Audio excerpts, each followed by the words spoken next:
All right, morning, guys. Day 17. Let's rock it. Just got to keep dialing. We're all in different stages of our business. Some are up, some are down. It's just the ebbs and flows of the business. So the only way to get through it is just to bang the phones, man. Just get some high activities. Let's go.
System 330.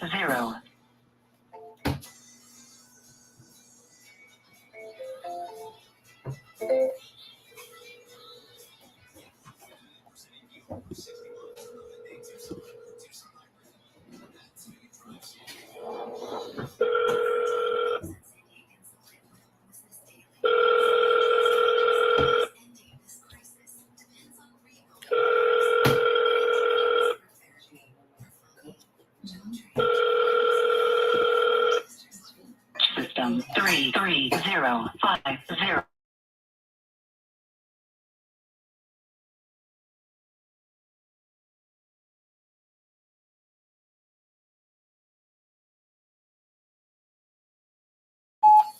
Hey, Kevin. Good morning. Caesar here. You responded to my email yesterday saying that you can talk any time of the day about your property out in Youngstown. When you get a chance, give me a call back. Love to chat with you. If you're looking, sounds like you're looking to sell and we're looking to buy quick. Okay. All right, man. Have a good one. And I'll show you a quick text right now, too. Thanks.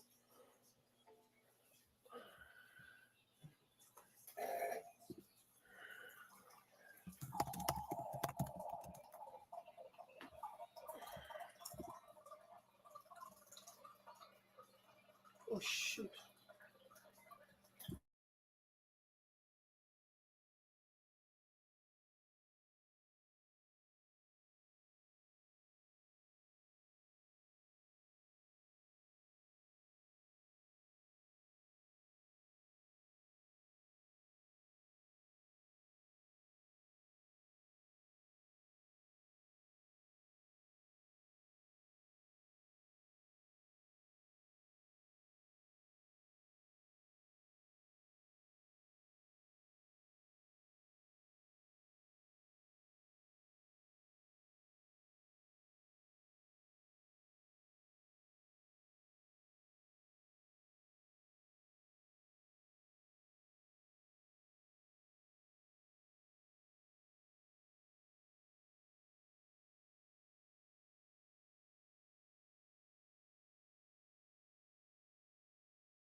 You're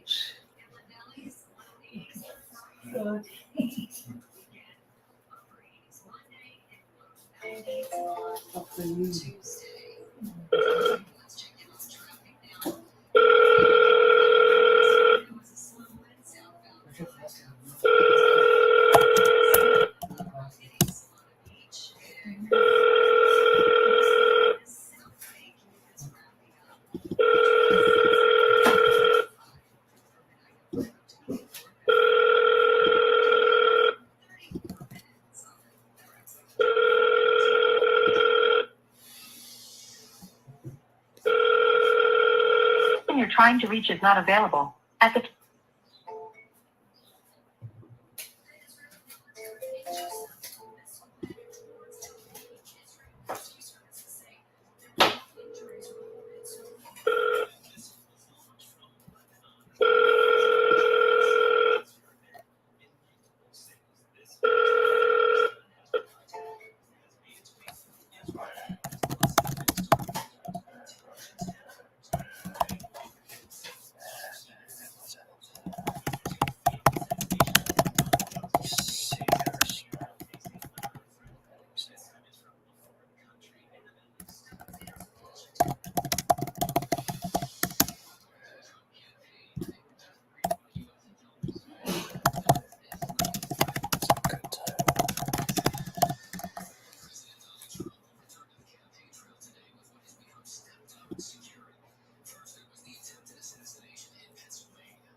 Daddy's. It's okay, anak. I'll go inside again.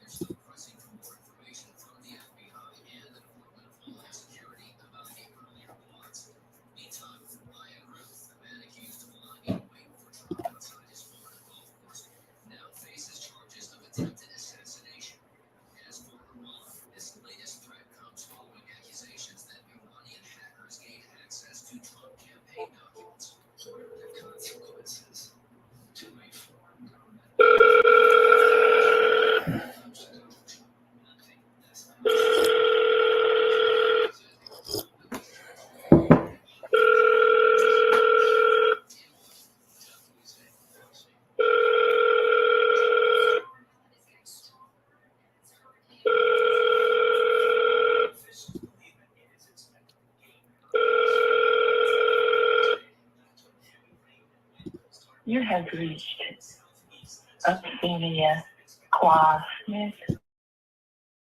Your message and have a wonderful day.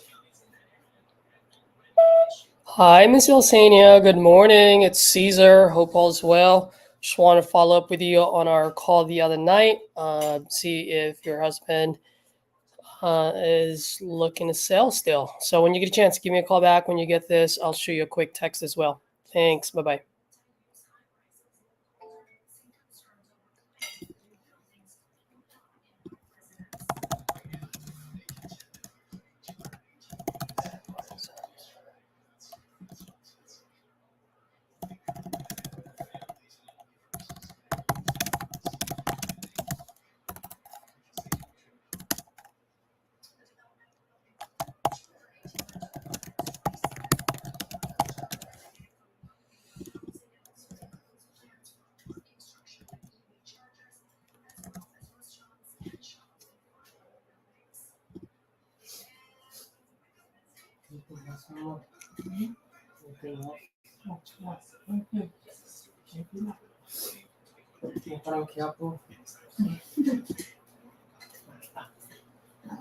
I'll be there in the I'll go in the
7-1.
System. Miss White is not available. At the tone, please record your message. When you have finished recording, you may hang up or press 1 for more options. Hi, Miss White. Good morning. Caesar here. Hope all is well. Let me know what's the best time for you to have a quick chat today about your property. And yeah, we'll go from there. I'll shoot you a quick text, okay? Thanks.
Put some water.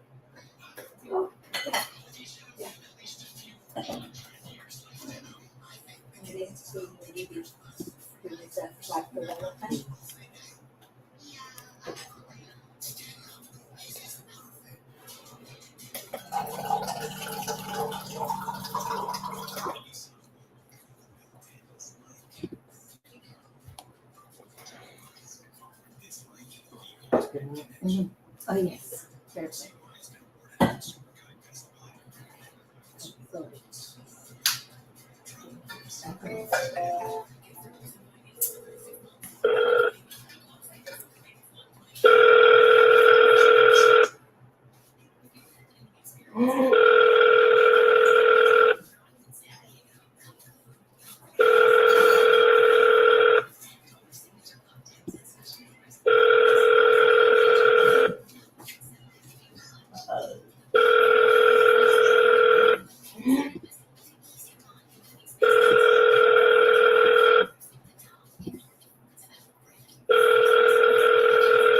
System.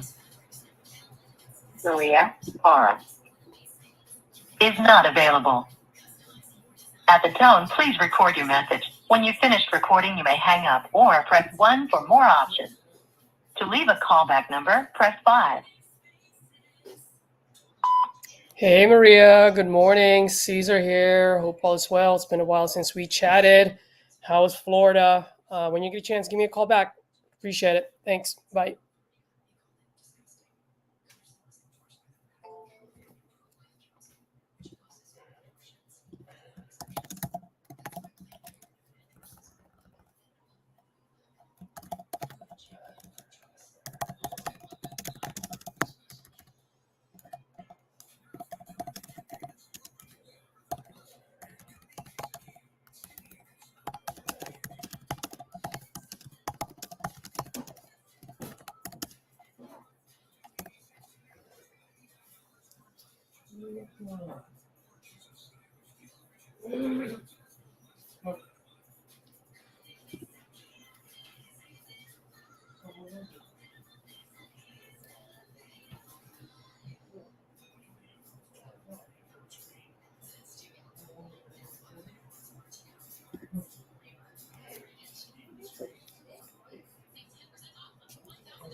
Okay.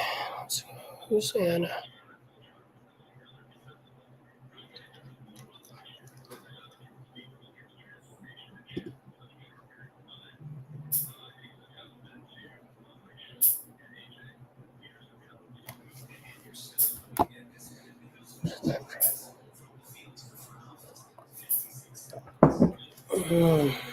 Anna.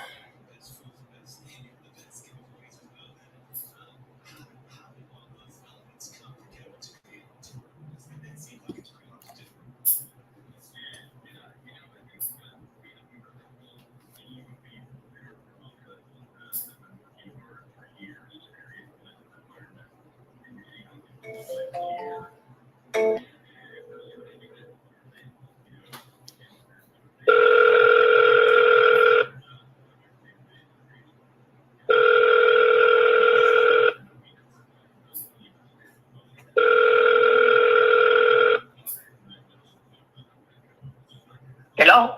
Hey, Anna. Good morning. It's Caesar. How are you? Good morning, Caesar. How are you? I'm doing all right. It's been a while since we chatted, about a week and a half ago or so. Yes, that's right. Caesar, I have somebody on the other line that I just put on hold to let you know that I have not forgotten about you. Yeah. Give me a call later. No worries. Yeah. Call me or Okay. text me whenever you're free. Okay, thank you. Okay, bye. Bye-bye.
Pilot car.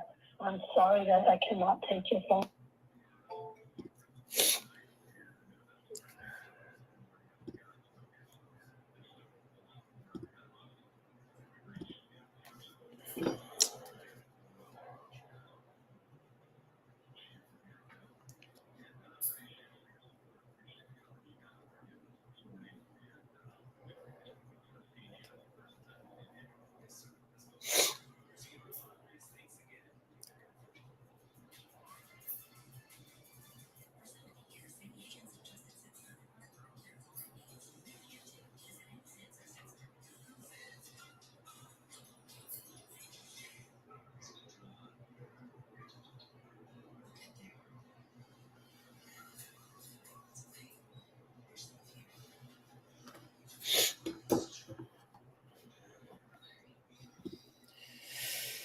Okay.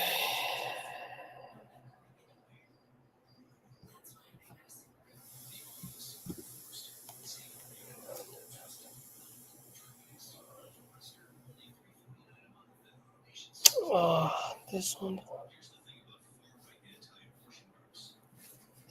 No, good.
Hello?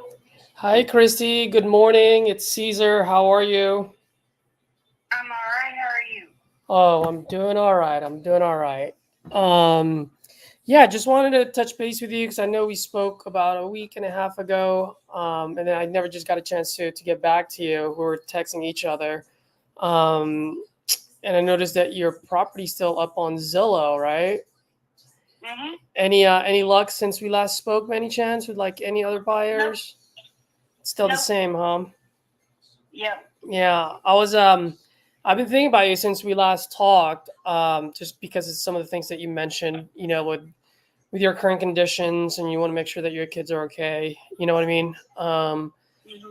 And so, if you remember last time we were talking about possibility of doing a seller finance deal, right, where we make a down payment and then we make you a monthly payment and so forth. So that's an option. And here's the thing: I was talking to my partner that I've always partnered with when we buy properties out in Indiana.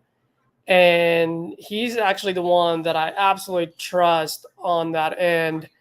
And unfortunately, he's no longer investing in Terre Haute. And so I was thinking of one way that I can help you, and then I want to run it by you, and then let me know if you want the help. And if you don't, totally fine. No problem, no pressure on my end. But the way I'm looking at it is because without that guy, I don't really invest out there. So the only way that I can do it is to look for a local investor to do it. So in other words, I would wholesale it. I don't know if you've heard of that terminology before. If you haven't, I'll explain it to you. No, I haven't. Okay. So wholesaling, what that is literally just an exit strategy for investors. So there are times when I'm partnering up with a local investor and local investor says, "Oh, I want this deal all for myself." So I go, "Okay, I'll step aside. You can have the deal. You pay me a small fee." That fee comes from the buyer. It doesn't come from you at all. So it doesn't change your price, right? Another way of it is I go, "Hey, this deal is just not for me. I have a network of investors that I can reach out to. If they want the deal, then they can have the deal at the price that we agree on." And once again, they just pay me a small fee for finding them a good deal. So it doesn't really hurt you in any way because your price point's still the same, at least the price that we discuss. And then I just get paid for a little bit of work from the buyer. Okay. So in other words, I can be like an easy button for you. That being said, you have two options that I'm seeing here. Either a cash deal, which is just a straight up cash, you get paid right away, and then you're done, right? Like you're not married to anyone, you're not dating anyone, you just walk away, you get your cash. So there are pros and cons to that, right? Pros is what I just mentioned. The con to it is when I'm looking at the market in your area and the amount of money that someone's going to have to put in to be able to sell it. Obviously when it comes to a cash deal, it's going to be heavily discounted. So it's going to be less than the 96.5 that you want to happen. Okay. Now, the other side is to do like a seller finance, which is what we discussed in our last conversation. Mm-hmm. The buyer will most likely meet you at your price point as long as you can give them favorable terms where they will make that monthly payment to you. And then in that way, it's less money out of their pocket, immediate money out of their pocket. And then they can make a little bit of money by renting out the property, right? So the pro there is you get your money, you get your price point that you want, or even close as possible to that.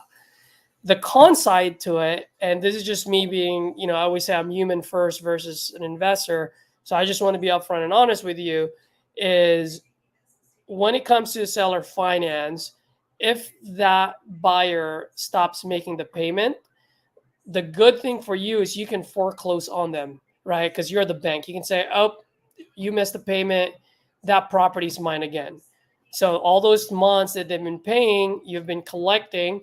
And if they miss a payment or two, you get the deed back and you own the house again. And at that point, you can keep it because there may be renters in there already. Or if you want, you can sell it at a higher with higher equity, right? So those are like the pros. The con to it is this: once I wholesale the property to that end buyer, then the communication now becomes you and that end buyer. I simply step out, right? Because I found you a buyer. He's buying off you at seller finance. So if he stops making that payment, then that's going to be between you and that seller, and you're going to have to foreclose on that seller. So I just want to be upfront and honest with you, lay out all the cards on the table, so that way you can make a well-informed decision on what you want to do or how you want to go about it. But those are the two options that I can see. I mean, you can continue put it on the market. But it's on the market for how many days now? For over a month. And I know in Indiana, winter's around the corner. And when we bought properties in Indiana, we always like to do it before the winter because during the winter it gets cold, pipes burst. You know what I mean? Right. I think I'm just gonna hang on to it. I'm okay. I'm just gonna stay here. Okay, absolutely. Then that's definitely a viable option for you. And if you change your mind in the future, let me know. Like I said, I'm here to help. I'm just not going to be the end buyer for you because the partner that I always partner with exited that market. And so when I don't have a partner that I trust, I tend to exit out too. You know what I mean? Right. But keep my information on your phone, add me to your contact list. I'll be a resource for you at some point. If you say, hey, I just want to get out of here, let's do the cash deal, then I can help that. If you want to do the seller finance deal, I can help with that as well. I just have to look for buyers for you, and then that usually just takes me 14 days. Okay. All right. I appreciate you calling me, though. Of course. Like I said, I've been thinking about you since we chatted. Hit a button for me, and like I said, I like to help people out. I like making money, but I love to sleep like a baby at night. So anything I can do to provide value to anyone that I speak with, for me, that's a better deal. Okay. All right, Christy. All right. You have a good one. And if you don't mind, I'll text you from time to time, because you're part of my CRM and I do put it on automatic text where, because things may change in the future. So I'll say hello to see if you've changed your mind. And if you haven't, no problem at all. Okay. All right. Sounds good, Caesar. Awesome, Christy. Thank you. And have a wonderful day. Okay. You too. Thank you. Bye-bye. Bye-bye.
Trying to reach is not available.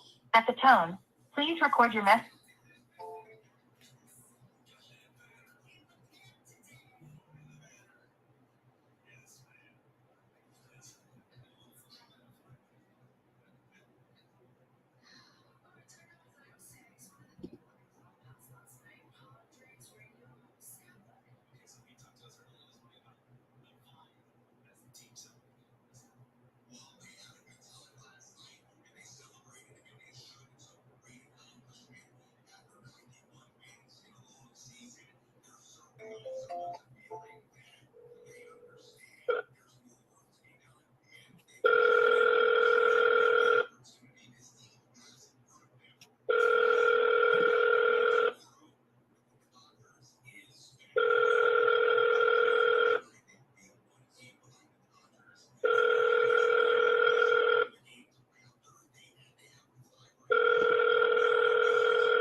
reach is not available. At the tone, please record your message.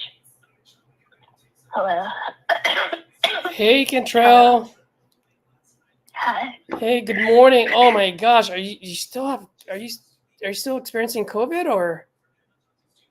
No, now it's bronchitis. Oh, it's bronchitis. Okay. All right. Well, I was gonna say, well, at least that's a little bit better, but it still sucks, you know. Oh man. Well, I wanted to have a quick convo with you, but I also know you're probably hurting, so I don't know if do you have a few minutes to chat, or would texting be better for you? Just want to be respectful, you know. If you want me to listen, I can listen, but I don't talk long because the coughing is really painful. Yeah, absolutely. Well, I know we had talked about your guys' property, and I know you were looking to get some folks to fix the foundation. Have you guys gone through that, or do you guys want to just move forward and sell? What are your thoughts? I'd rather text you. Okay, no problem. Go ahead and text me. I'll text you right now and then text me back, okay? Okay. I'm sorry. Okay, thanks, Control. Bye-bye.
All right, guys. So, seller's texting me right now. Apparently, she got the quote yesterday. They're going to move forward with the ductwork so they can schedule the stabilization of their foundation, which will cost about 17, close to 18,000. So, just want to see if they're down to just sell it now instead of out pocketing another 18.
Get back here? Got it tomorrow. I just got it tomorrow.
All right, let's see.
$75.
Okay, let's see.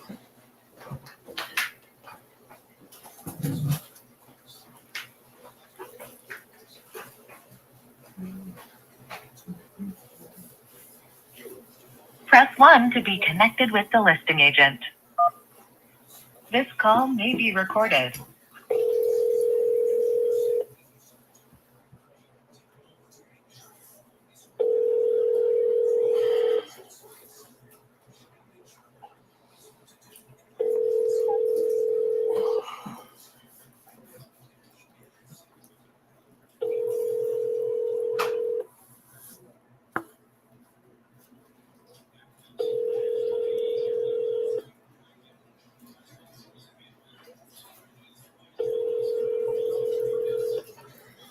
Your number one brokerage for residential, commercial, and investment real estate.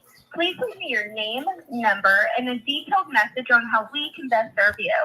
I will return your call within the hour. For a faster response, please send me a text message as I may be with a client or at a closing.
All right, just reach out to that realtor and let's see what she says.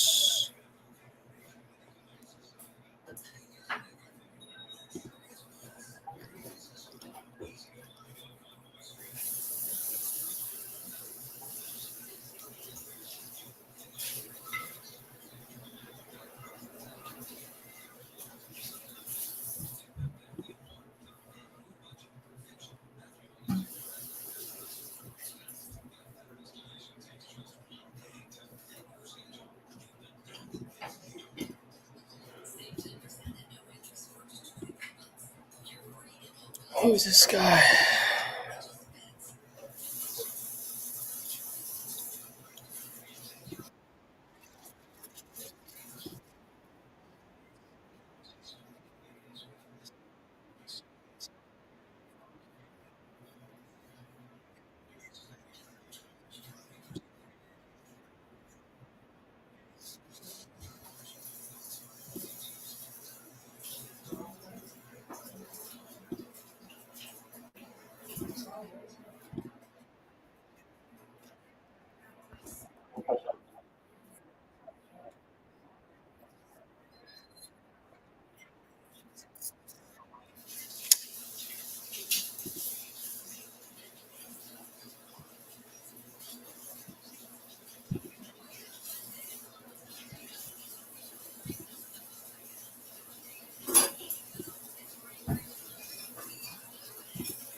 All right, back online. Let's go.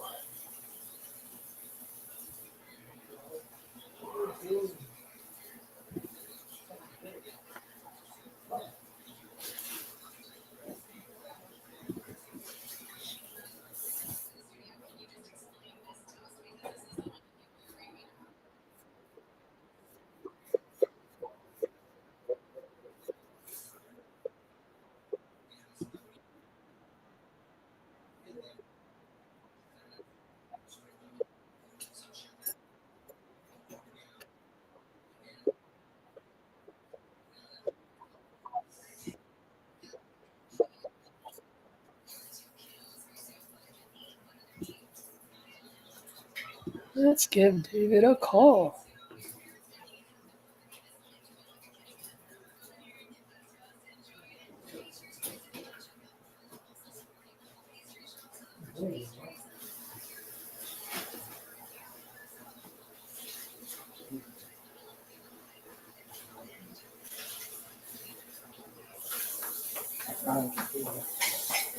She good?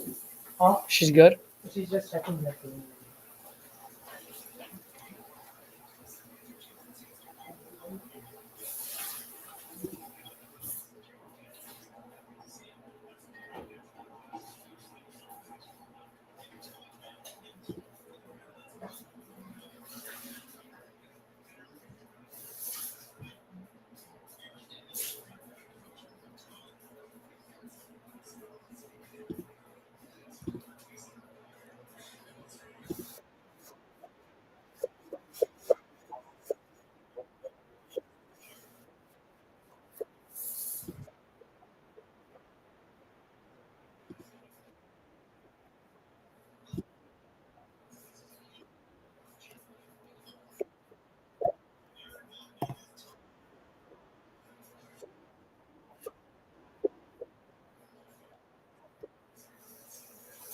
Road Lebanon.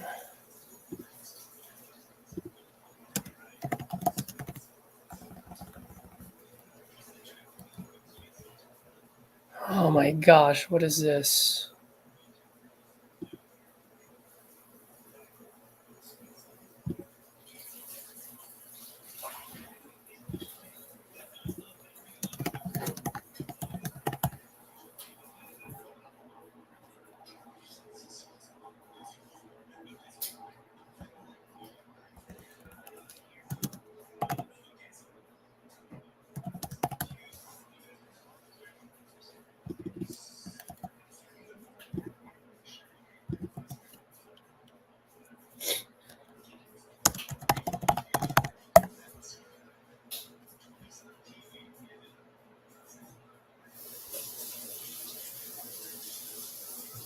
Just give this guy a call.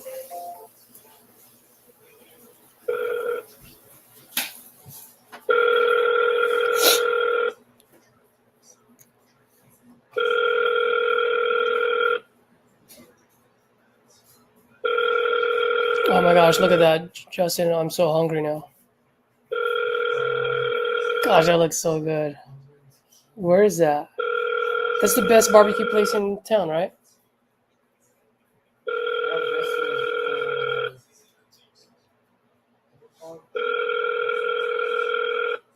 Known as on the food channel. What?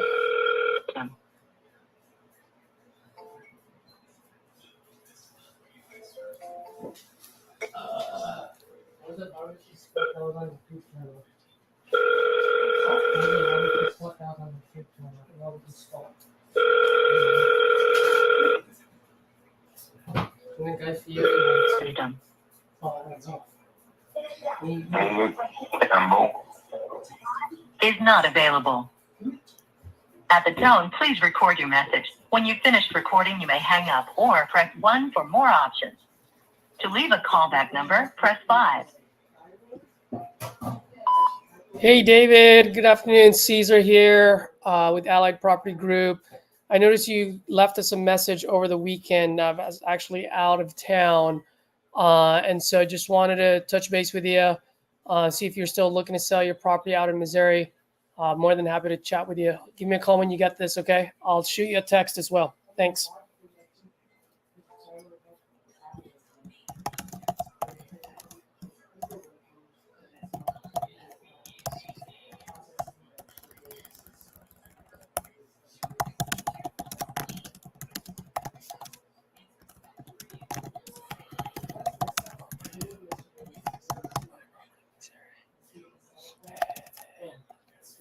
barbecue. Phil's Barbecue. Yeah.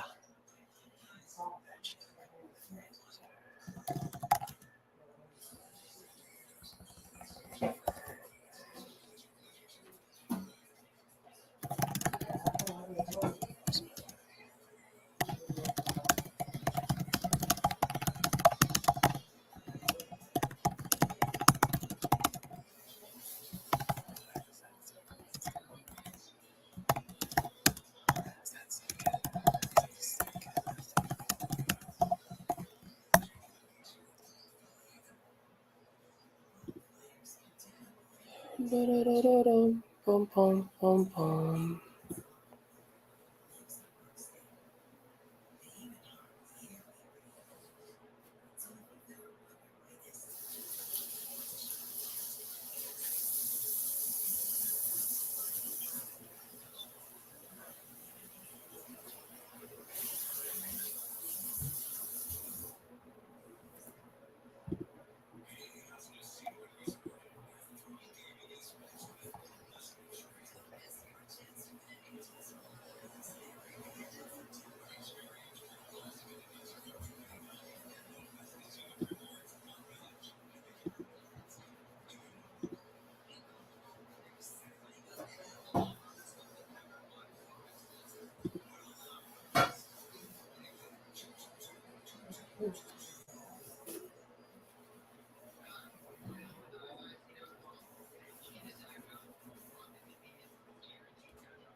Patrick. Hello.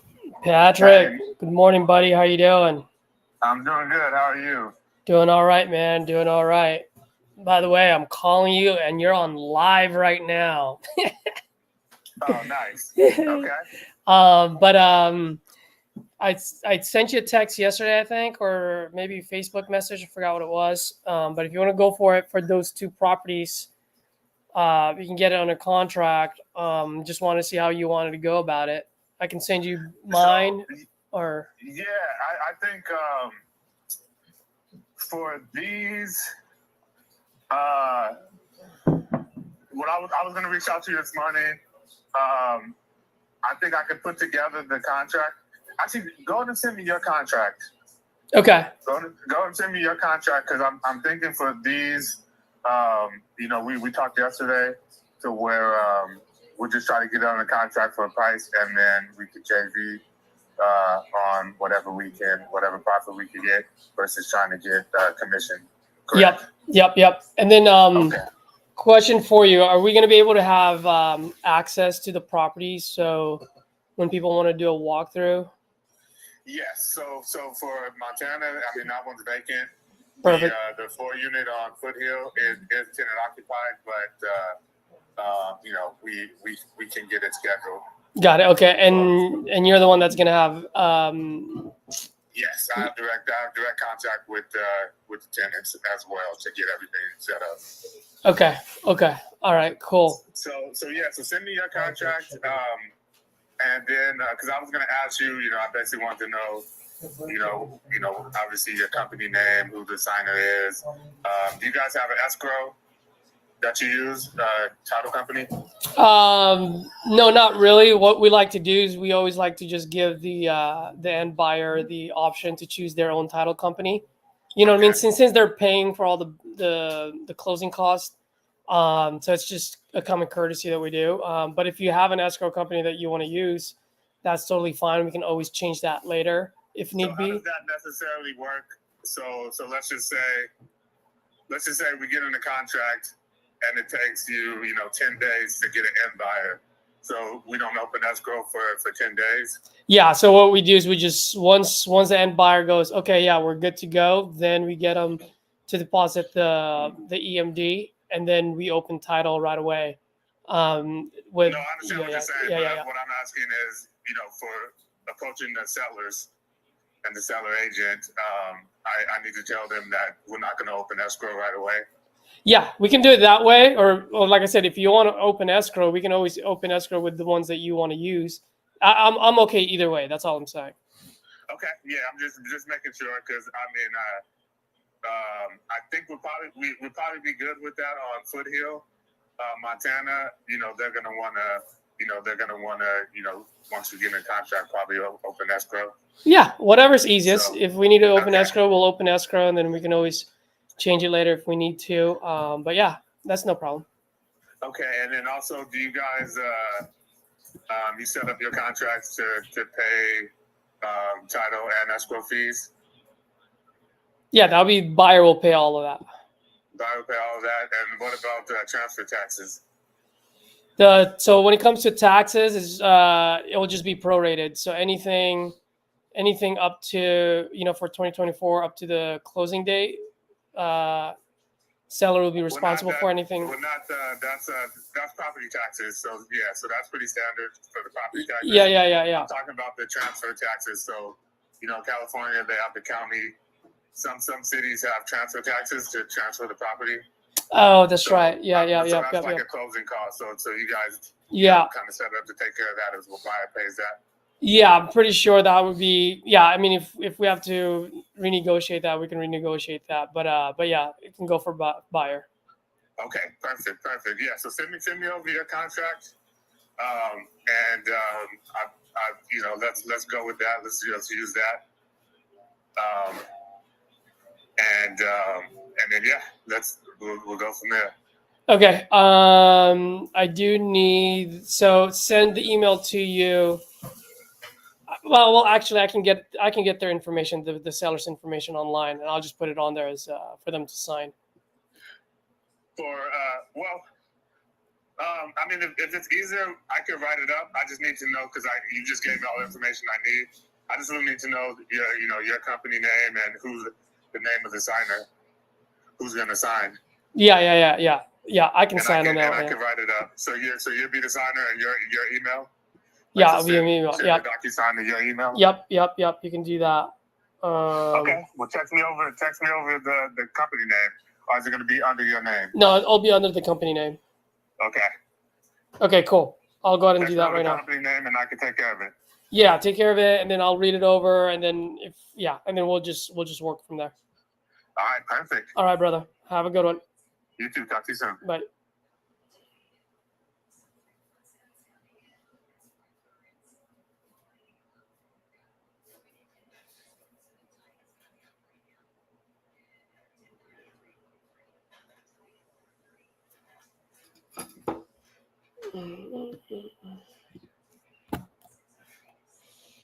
Let's see. How do we do that?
Probably because of it actually being high.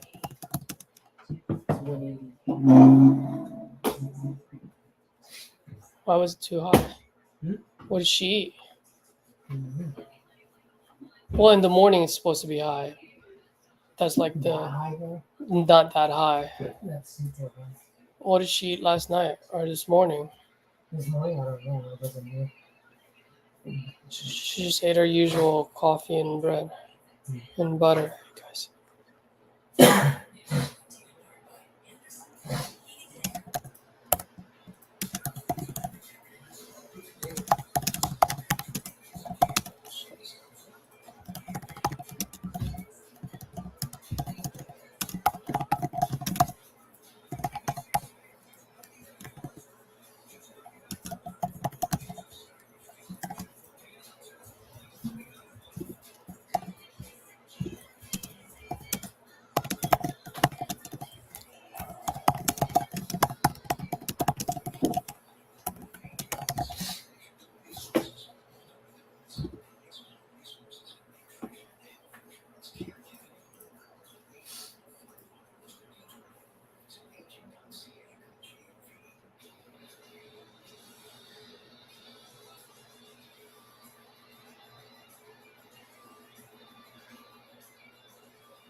Hi, Vince.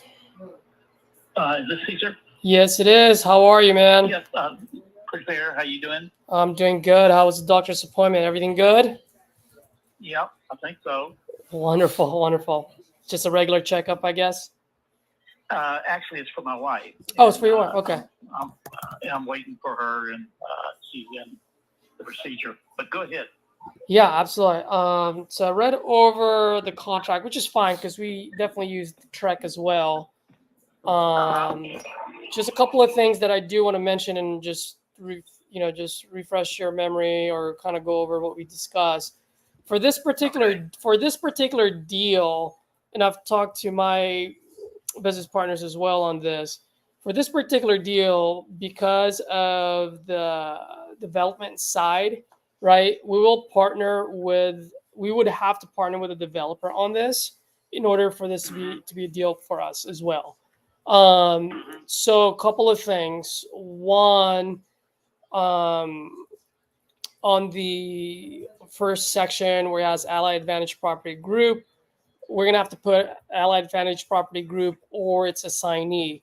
And the only reason why we do that is just in case the developer comes back and goes, hey, I want this all for myself.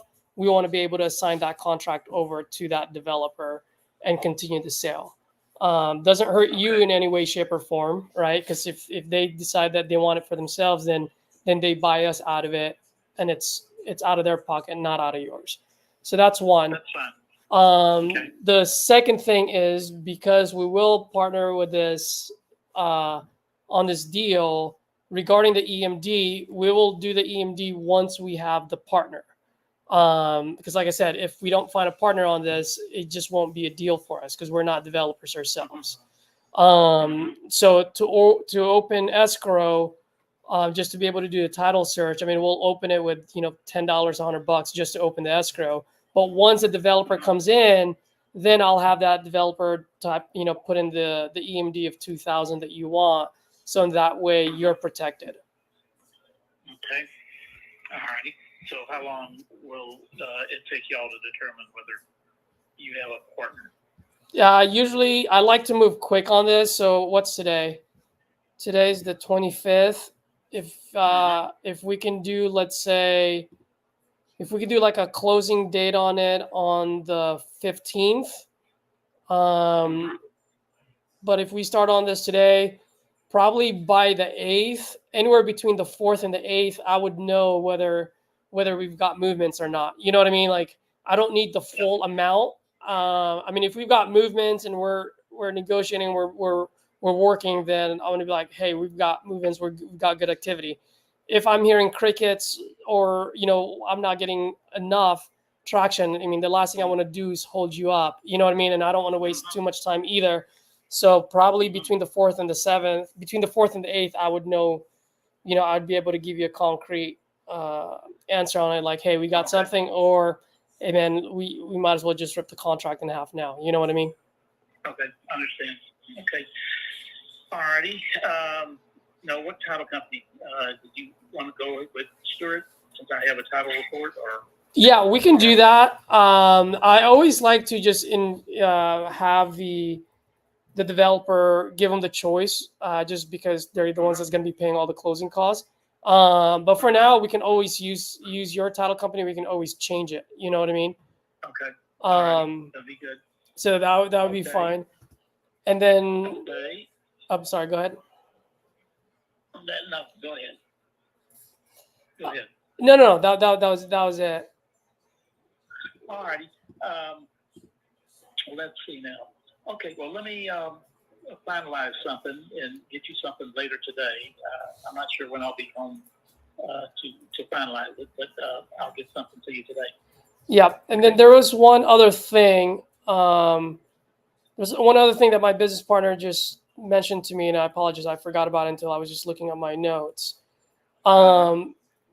Section 15, the default buyer fails to comply with his contract.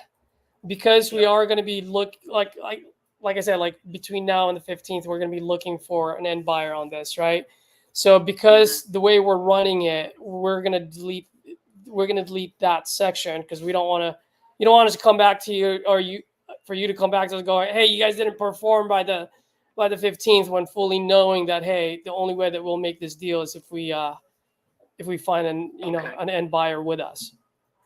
Okay, I don't have the contract in front of you. You're talking about paragraph 15 of the printed form, or paragraph 15 of the special conditions? 15th of the form. So it's on page, what page is this? Page 7. Okay, I thought that was already deleted. I think there's a provision in the special provision that says paragraph 15 is amended to read as follows or something. I don't have it in front of me. Oh, okay. Yeah, I didn't see that, but if you're okay with us deleting that, I can send you a track. It's already deleted. Yeah. Is it already? Okay. All right, I think it's already, but I'll look at it and make sure you don't want specific performance against you. That is what you're saying. Exactly. And the only reason is because the way we're doing it right now. You know what I mean? Yep. Okay. Well, let me see if I can finalize it and get you something. Maybe we can get it in the title company shortly. Yeah, absolutely. And also, if you're okay with everything that I just discussed, I can even send you on with everything that I said that I was going to change, and that way it'd be a lot easier for you. Go ahead and do that, and that might be easier under the circumstances. Okay. Very good. Cool. Thank All right, you. my friend. No All problem. right, bye. Okay, bye. Did he just say bye to me 3 times? Bye. Let's go. Oh, that's a good one.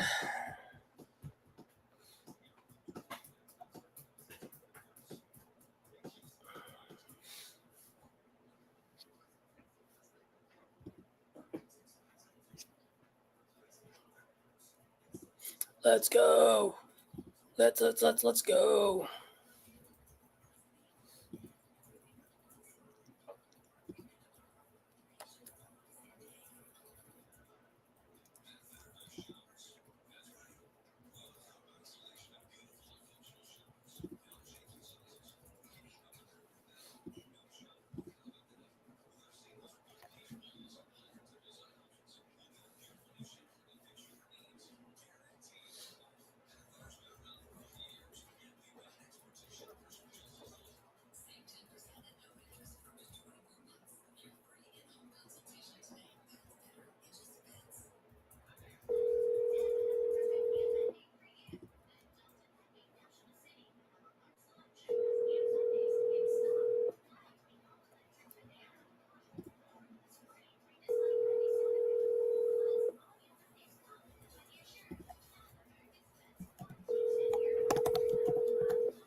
Your call has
Austin.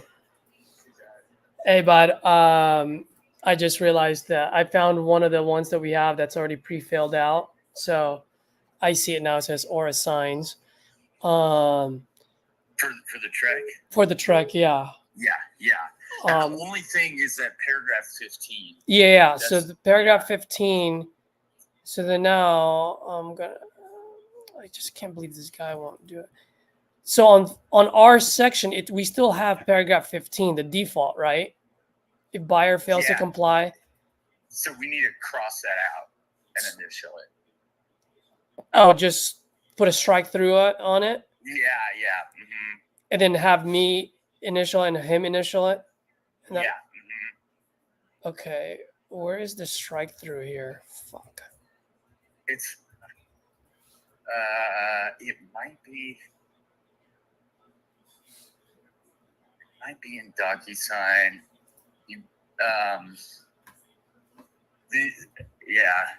Yeah, I can't find it. All right. Instead of doing the strike through, what else can we do on that?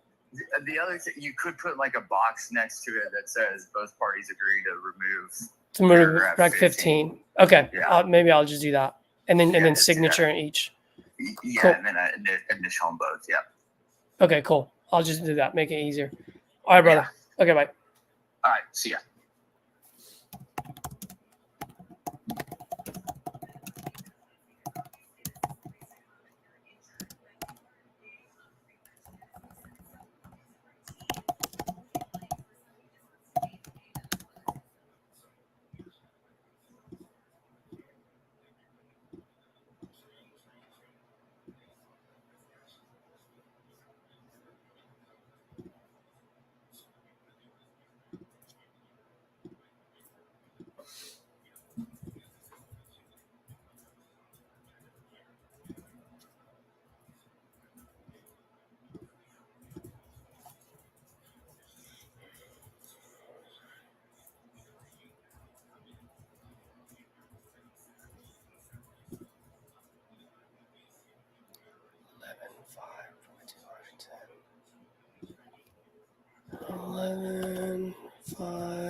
Liberty, Washington.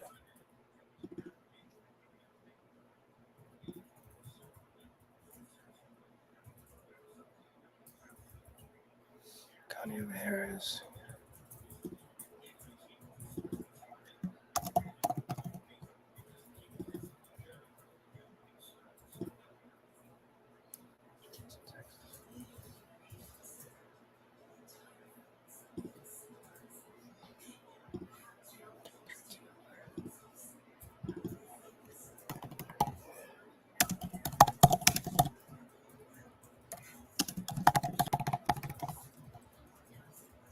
Let's go. Sending out a contract. Let's go.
Oh, I love filling out contracts, man.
Stewart Title Company.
So 14 days from today, what would that be? Okay.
Oh my gosh.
Access inspection utility seller show permit buyer.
Oh my gosh, I absolutely hate this.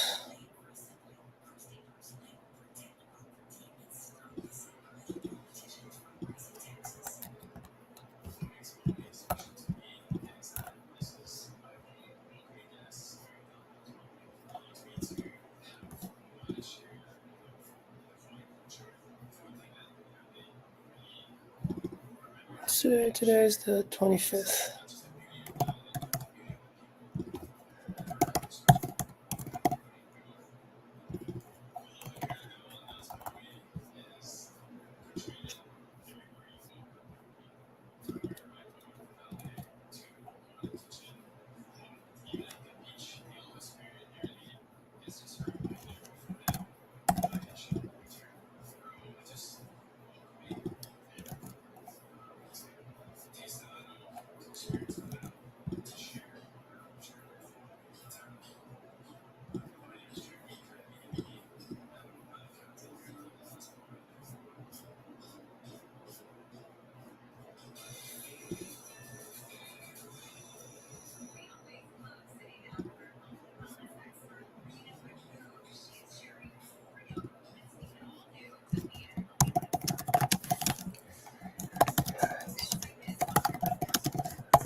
Ooh, where is this?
How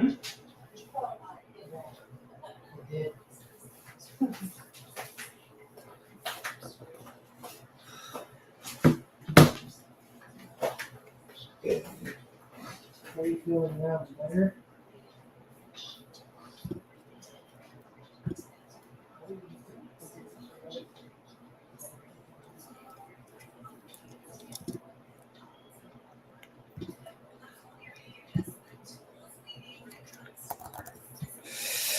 All right, guys, just finished sending a contract. Let's go.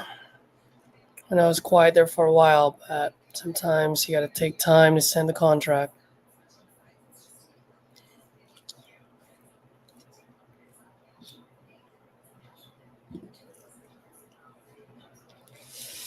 All right, well, that's done.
All right.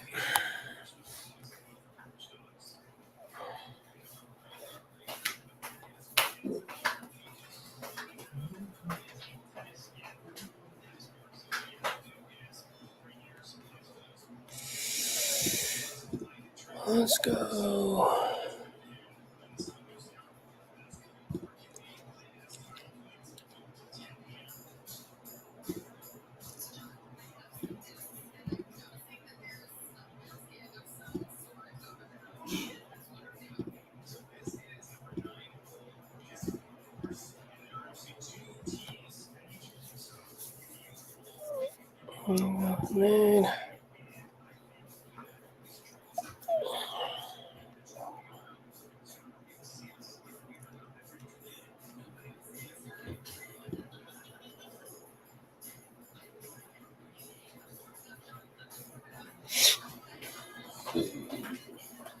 Damn, son.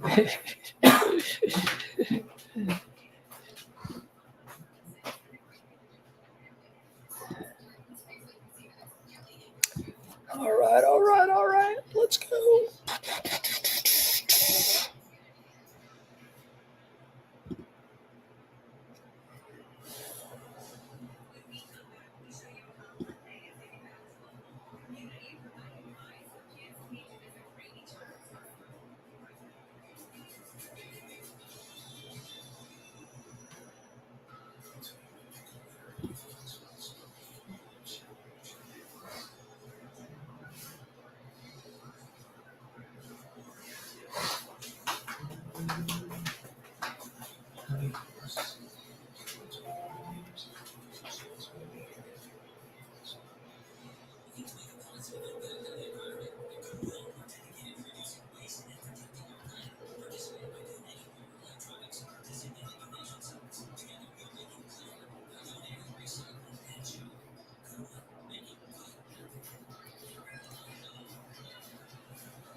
Wait, who is this? Go off the next one. Cool.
Shit.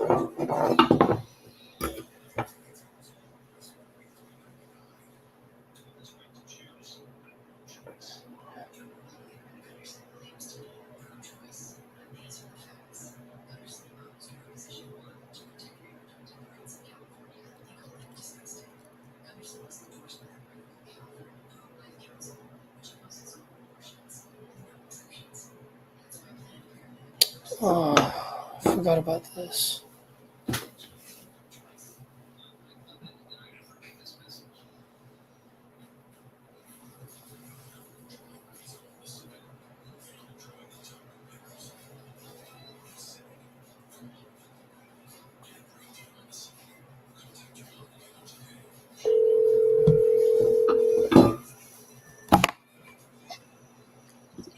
Hey, Tom. Hey, I just sent you that text. It's from Patrick. He's a wholesaler that was going to get us. He's actually the guy that helped us with the insurance quote for the Pascagoula thing. And he's got a deal right now. He's like, hey, if you can get us a buyer, we'll split it 50-50, even 60-40 our favor. This is the one that you texted me about? I just sent you that text today. I thought I sent it to you yesterday, but I don't know if I did or not. You never sent me the address, but you're like, hey, do you think that Pascagoula buyer would buy something here? And I said, yeah, probably. Yeah, so send that over to your to our guy and then see if he wants it. We can sell. I didn't do any underwriting on it or anything. I just forwarded it to you. Okay, does he want us to post it on Investor Lift, or you just want us to send it to a couple folks? Just for a couple folks. I don't even know if it's on Investor Lift or not. I figured we just, instead of spending too much time on it, because like I said, I didn't underwrite it, right? So I don't even know if it's priced correctly or not. But if you send it to our guy and just see if he wants it, and maybe we can get a feedback, either it's priced properly or it needs to be at a different price point, you know? Okay, I'll take a look at it then. Yeah. And then with that 136, it's a $7,000 spread. So between us two, it would be like 3,500 each. So instead of, you know what I mean? So instead of putting too much time, we just give it a shot with our guy. If he wants it, he wants it. If he doesn't, let's not work on it, you know? Okay, so I don't need to put together the Investor Lift shit. I just need to send it over to him. Yeah, just send all that stuff over to him. Just be like, hey, do you want this? You want to walk it or whatever? Okay, all right. All right, come in. Thanks. Thanks.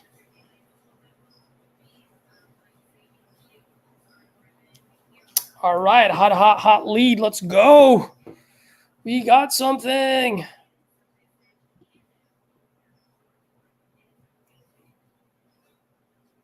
Who is this? Nas.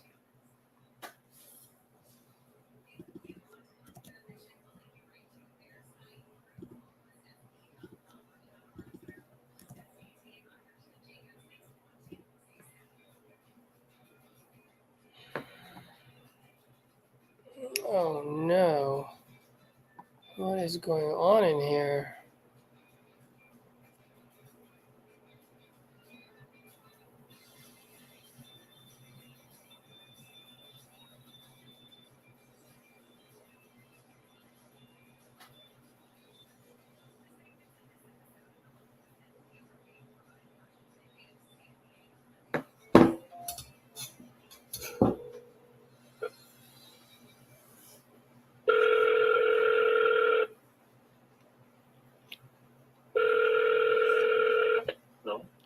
Hey, is this Nas? Yes, I'm saying this. Nas, good morning. My name is Caesar. I'm calling from Allied Property Group, and looks like you just entered some information on my site. Are you looking to sell your property on Wheelwright? Yes. Wonderful. How much are you looking to get for it?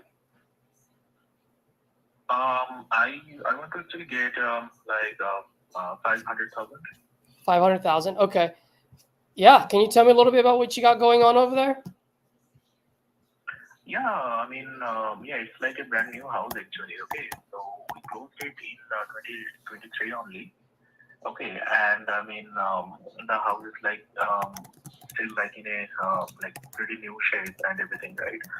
So I mean, the only reason is actually that I'm moving because of my job purposes actually. Okay, so that's the reason I don't want to pay the mortgage or anything for it. Got it. Okay. 5-bed, 4-bath house. Yeah, and I'm still paying the mortgage on it. Did you say 5-bed, 4-bath? Right. Got it. Okay. So let me see. And you guys it's brand new built, right? Yeah. When was this built? Like 2022, 2023? Yeah, they started 2022 and close to September, I believe. And actually, we closed it in 2023. In 2023. Okay. So it's pretty much brand new then. I mean, you've only been there for like a year or so. Right. Wow. Okay. Well, let me ask you, man. I mean, it's a great looking house. Any reason why you guys haven't put it on the market yet? Well, yeah, the thing is that actually, it will take some time, okay? And I'm actually trying to, make it kind of actually quickly, as soon as possible, kind of, you can say, okay? Yeah. And one thing, so do you guys, have cash offers or you will put it on the market and then it will get sold?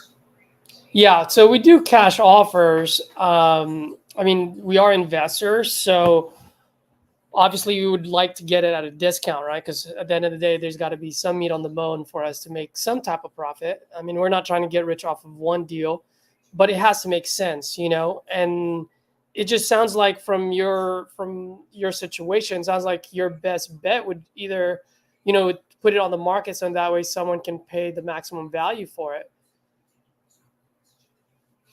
You know what I mean? Yeah, Because you still owe money on it, right? yeah, right.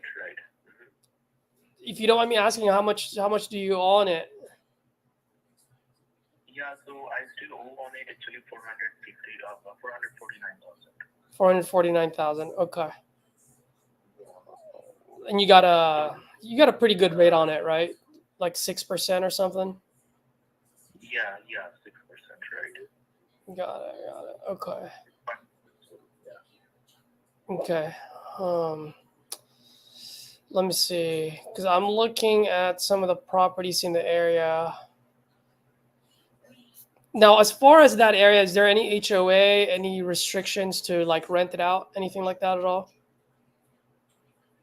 Yeah, there is HOA, and and you can rent it to one family.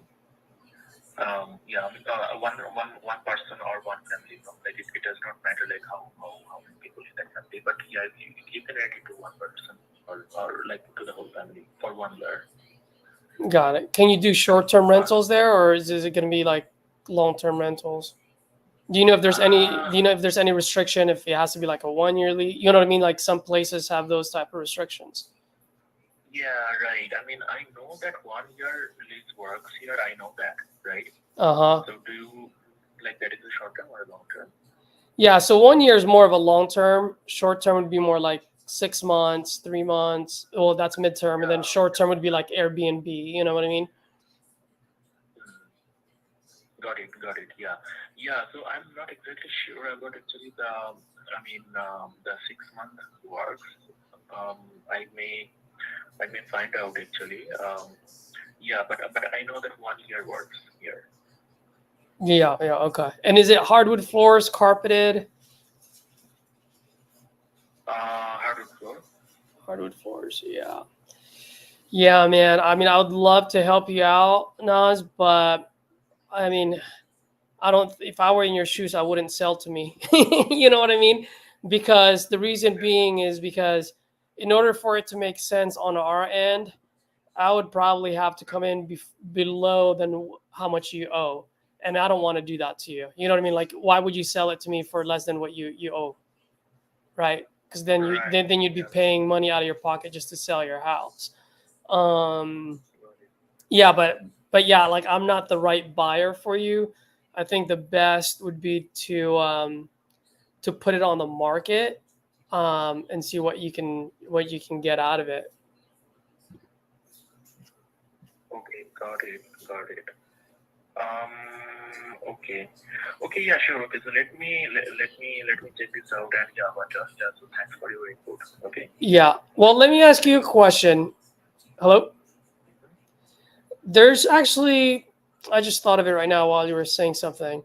There may be like a potential solution, and I will have to see if it would make sense.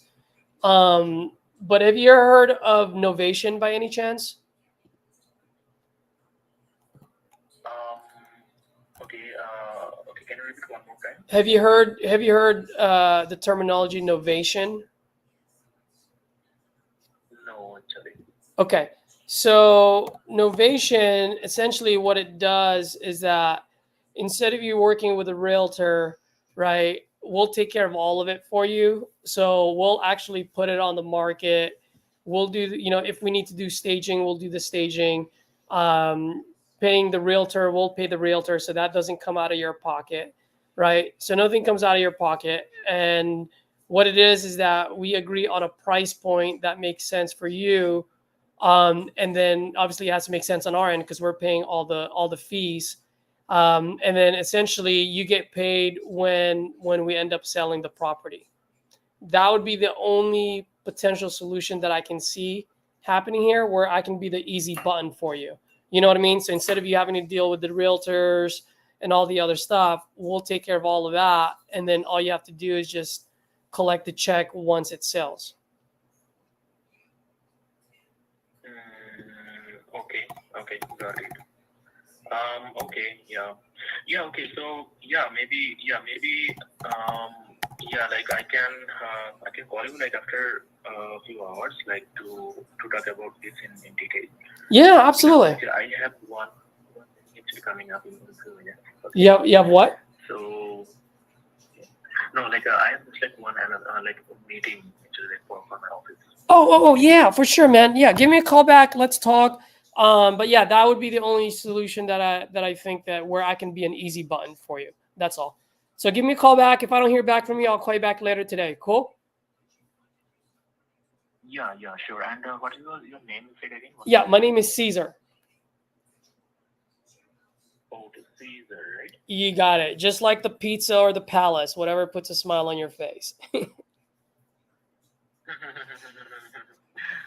Okay. Okay. All right, buddy. Yeah. I'll go ahead and text you my information, and then let's talk later. Okay. Cool. Okay, bye. Bye.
So for that area, let's see.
So what do you say, 5-4?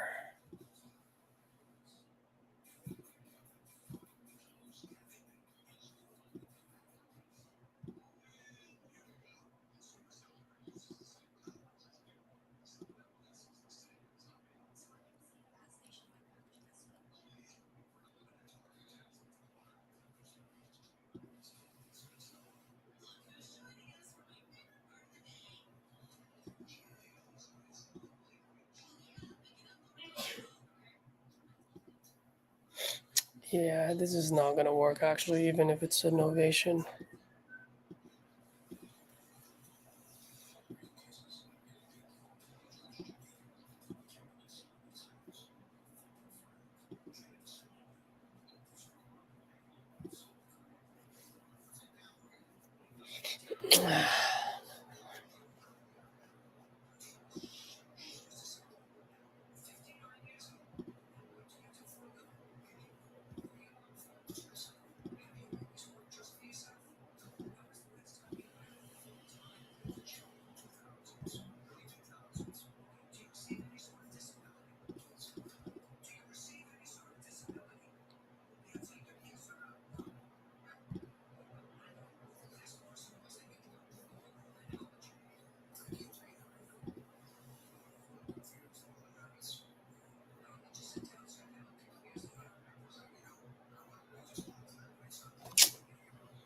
Been on the market for 118 days. That's not going to work.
Oh.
Dude, I'm starting to get hungry, Josh. Hmm? I might actually break my streak today. Yeah. I'm stressed. I need to stress eat today. Just stress and drink water. Trying.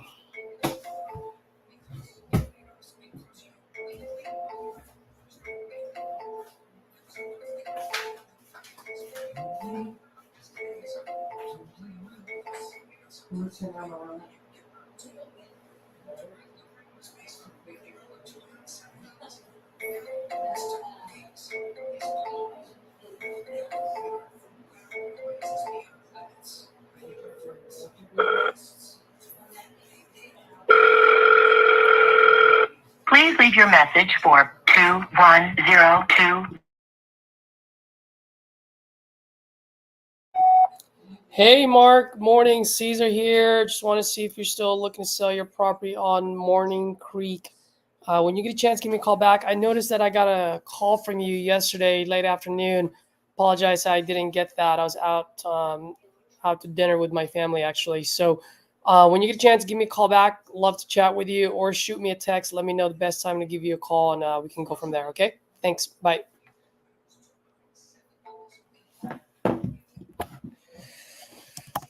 Mark.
Let's actually underwrite this because she wants 100.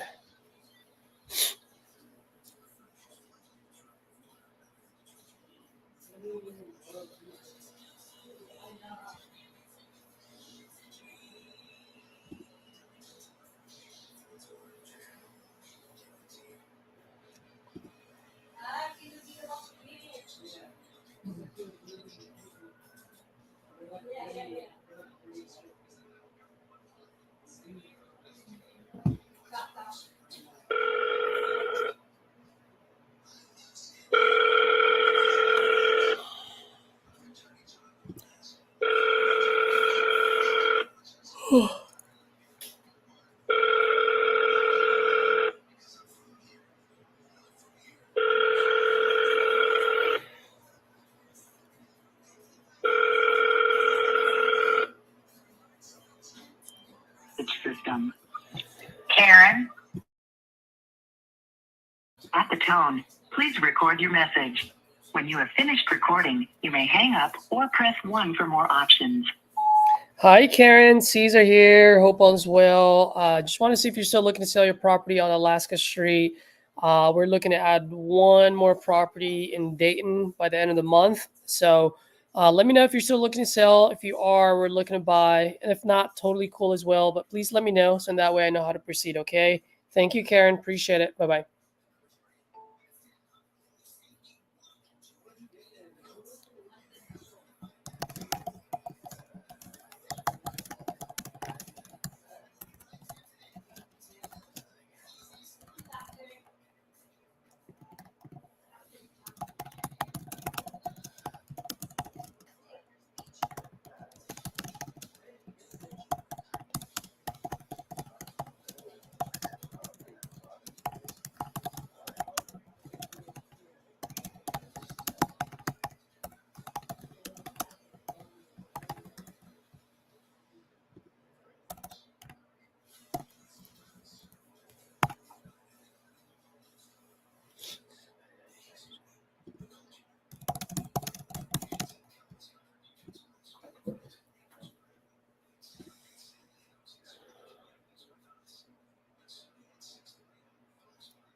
but if you would leave your name, number, and a brief message, I will gladly call you back. Thank you. Be safe and be blessed. Hi, Barbara. Good afternoon. Caesar here. Tried calling you a couple of times about your property out in Birmingham. When you get a chance, give me a call back. Love to chat with you. Thanks. Bye.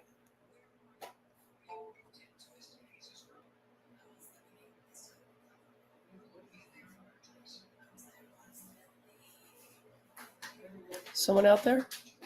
Looked like someone was out there.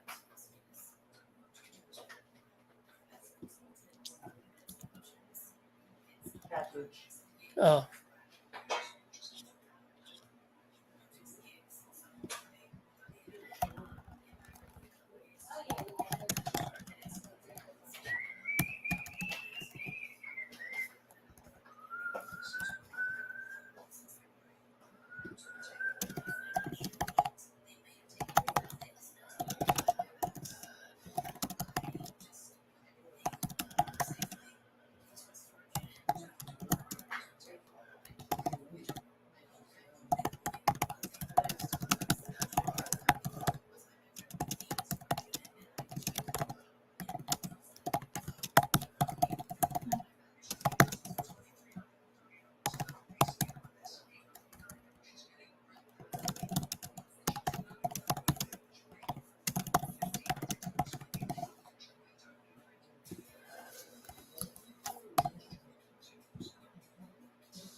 You can wait.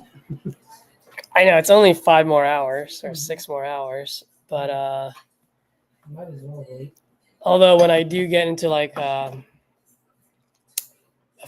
focus mode right now, I do like Distracted.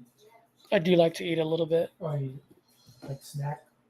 snack or whatever, you know. Mm-hmm.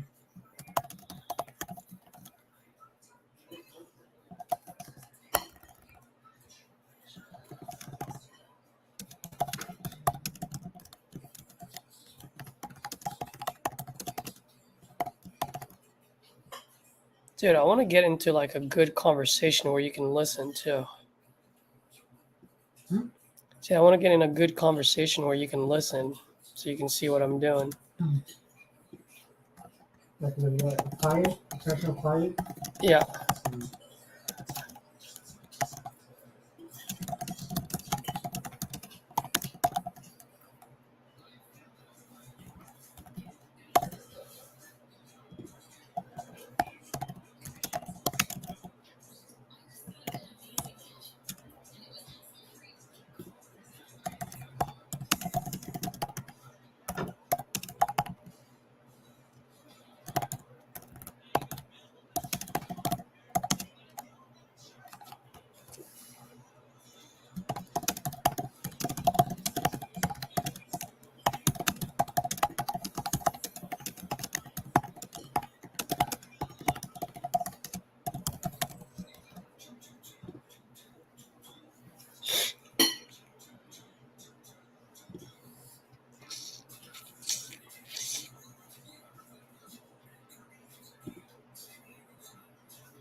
Oh, Joe, not gonna work.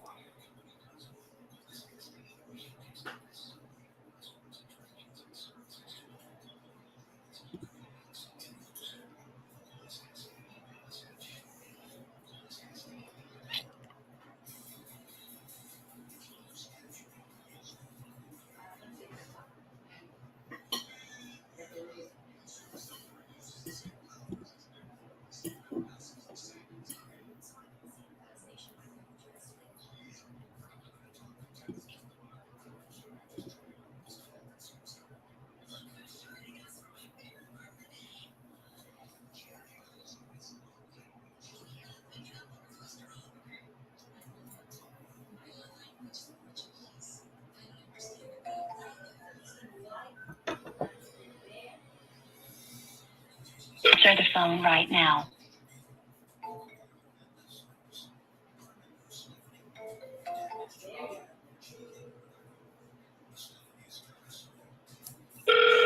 Answer the phone right now.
I hate her.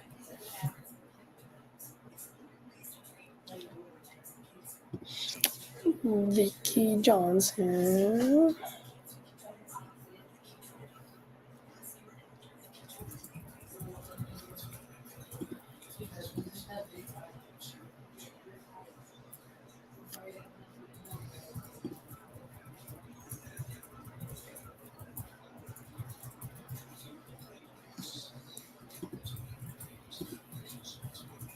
What the fuck?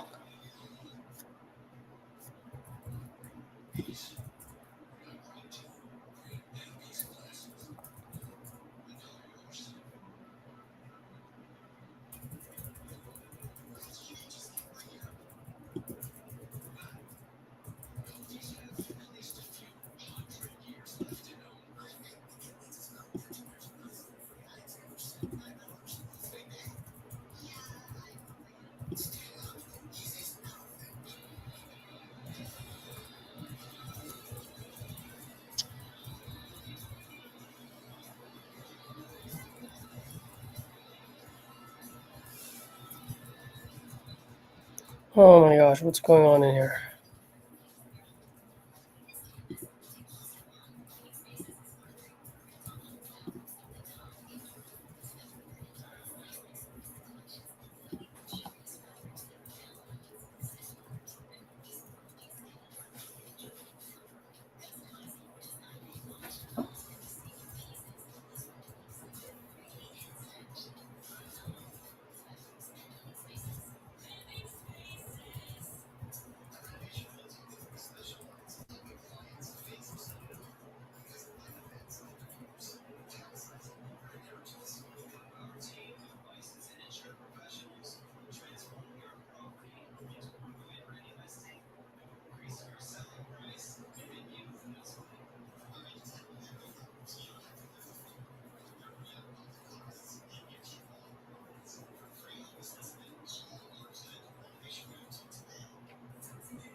Okay.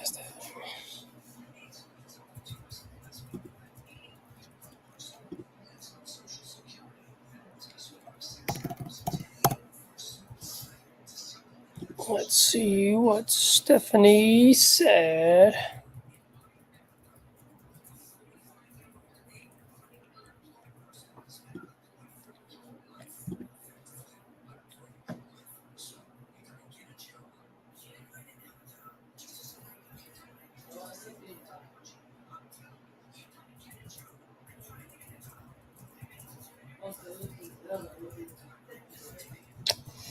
Yeah, that one's not ideal. She owes too much.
Operations manager for Sedexia, like University Hospitals.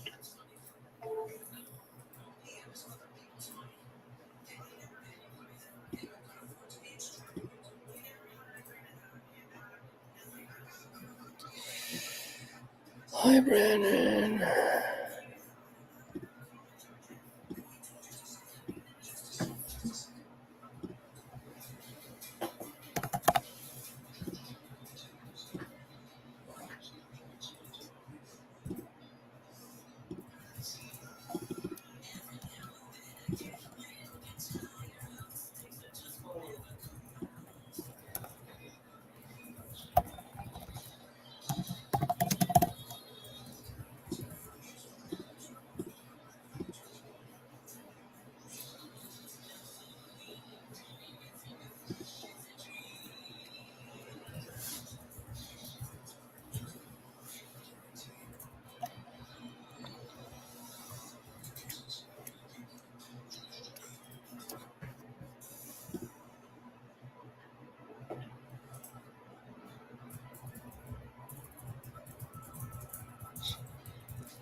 We're going wrong.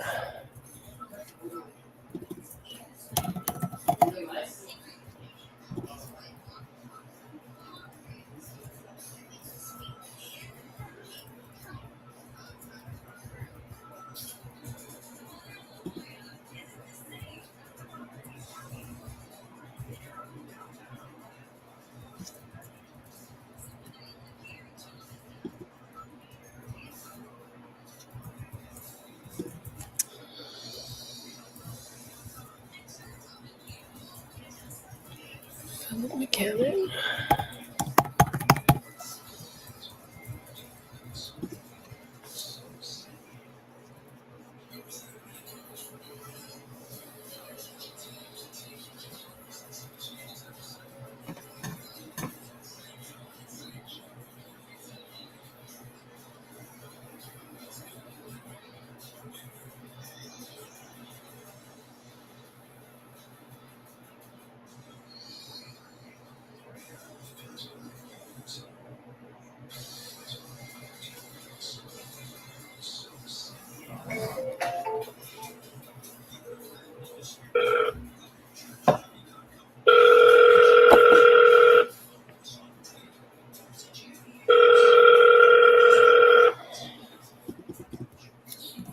Unable to come to the phone right now.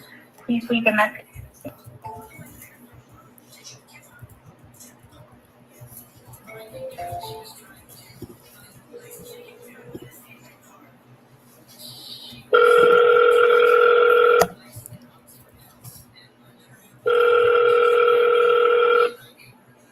Folks, come to the phone right now. Please leave a message and I'll get back to you as soon as I can. Thank you. At the tone, please record your message. When you have finished recording, you may hang up or press 1 for more options. Hi, Philip. Good afternoon. Caesar here. Just want to see if you're still looking to sell your property out on Liberty Hill. When you get a chance, give me a call back. I'd love to chat with you. We're looking to add one more property in our portfolio by the end of the month. So if you're looking to sell, we're looking to buy quick, give me a call. I'll send you a quick text as well, okay? Thanks.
Hello.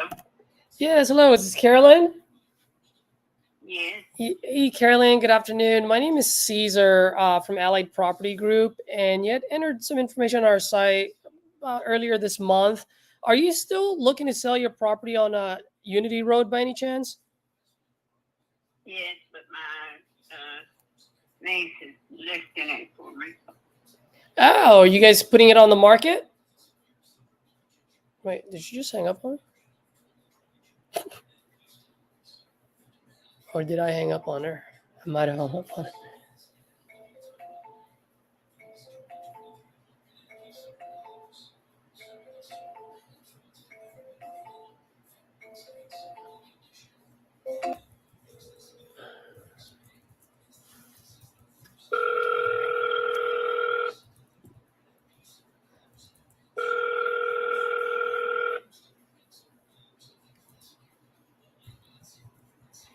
Hey, Carolyn.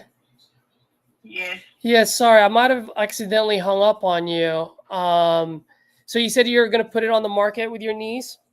Did I hear you correctly? Yes.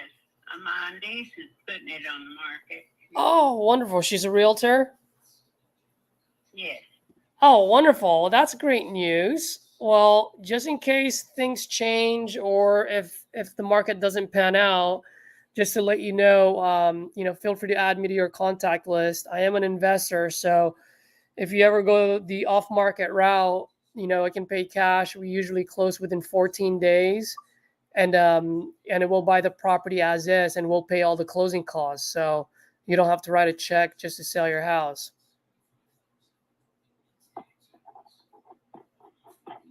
Well, I'll see how it works out. Yeah, absolutely. See how it pans out, and then let me know, okay? Thanks. Bye.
So putting it on the market.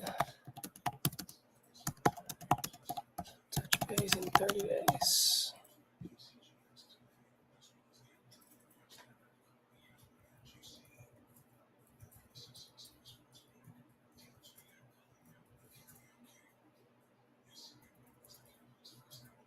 Man, I finally got a hold of someone. I was excited.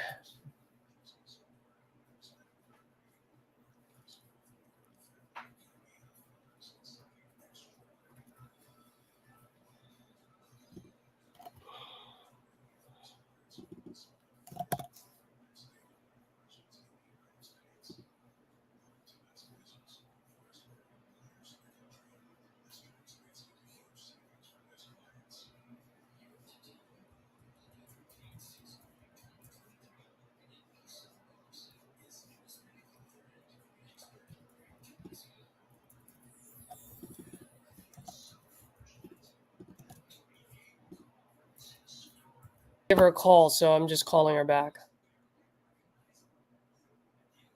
Okay, one last thing before I transfer you. Can I ask who I'm speaking to? Yeah, Caesar.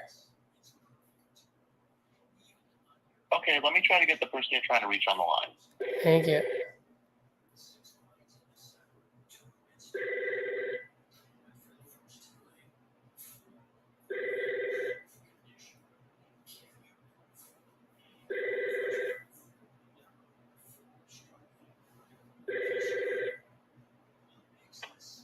Hello? Hello, Sharon? Yeah. Hey, Sharon. Good afternoon. It's Caesar with Allied Property Group. How are you? Good. How are you? I'm doing great. Thank you for asking. Last time you and I were trading text messages, you were cooking, and I didn't want to bother you. I didn't want to get between you and dinner. And just wanted to see if you're still looking to sell your house on Sage Street. Yes, we are. We were hoping to sell it by the end of this month, but if not, we're going to have to just let it go back, I think. Oh, is it on the market right now, or? It is. Oh, let me see. Let me double check. How long have you had it on the market for? Since February. Since February. That's quite some time. Have you guys had a lot of by the way, is it Breckenridge, Texas? That's where it is, yes. I can't find it on, is it on Zillow? It's on all of them. Oh, this is weird. Why is it not showing up? And it's 104 Sage, right? Yes. Okay. And well, I can't seem to find it. That is weird. Wow, that is crazy. Yeah, I know. I don't know if it's it can't be my Wi-Fi because I found the other ones. Well, let me ask you, since it's not pulling up, how much are you looking to get for it? What? Well, it depends if it's cash or not. It will be. We're looking for 180. 180. Okay. Is that how much you have it on the market, or? You know what? Let me see if I can pull this up. I don't know what the latest is. I don't want to lie to you, so I'm going to try to pull this up. Stage Drive. Here we go. Yeah, it's on Realtor, Zillow, Redfin. Can you text me the link real fast if you don't mind? I don't know why my thing's not. Oh, it's Sage Drive. Yes. I was putting Sage Street. That's why I wasn't reading it. We've got it for $185,999 right now. Okay. So let me look this up. Everything. Oh, okay, got it. And do you guys currently live there right now, or is this vacant? No. My husband got transferred, so we're actually in the Metroplex. We're in Fort Worth. Oh, you're in Fort Worth now. Okay. Mhm. Got it. Okay.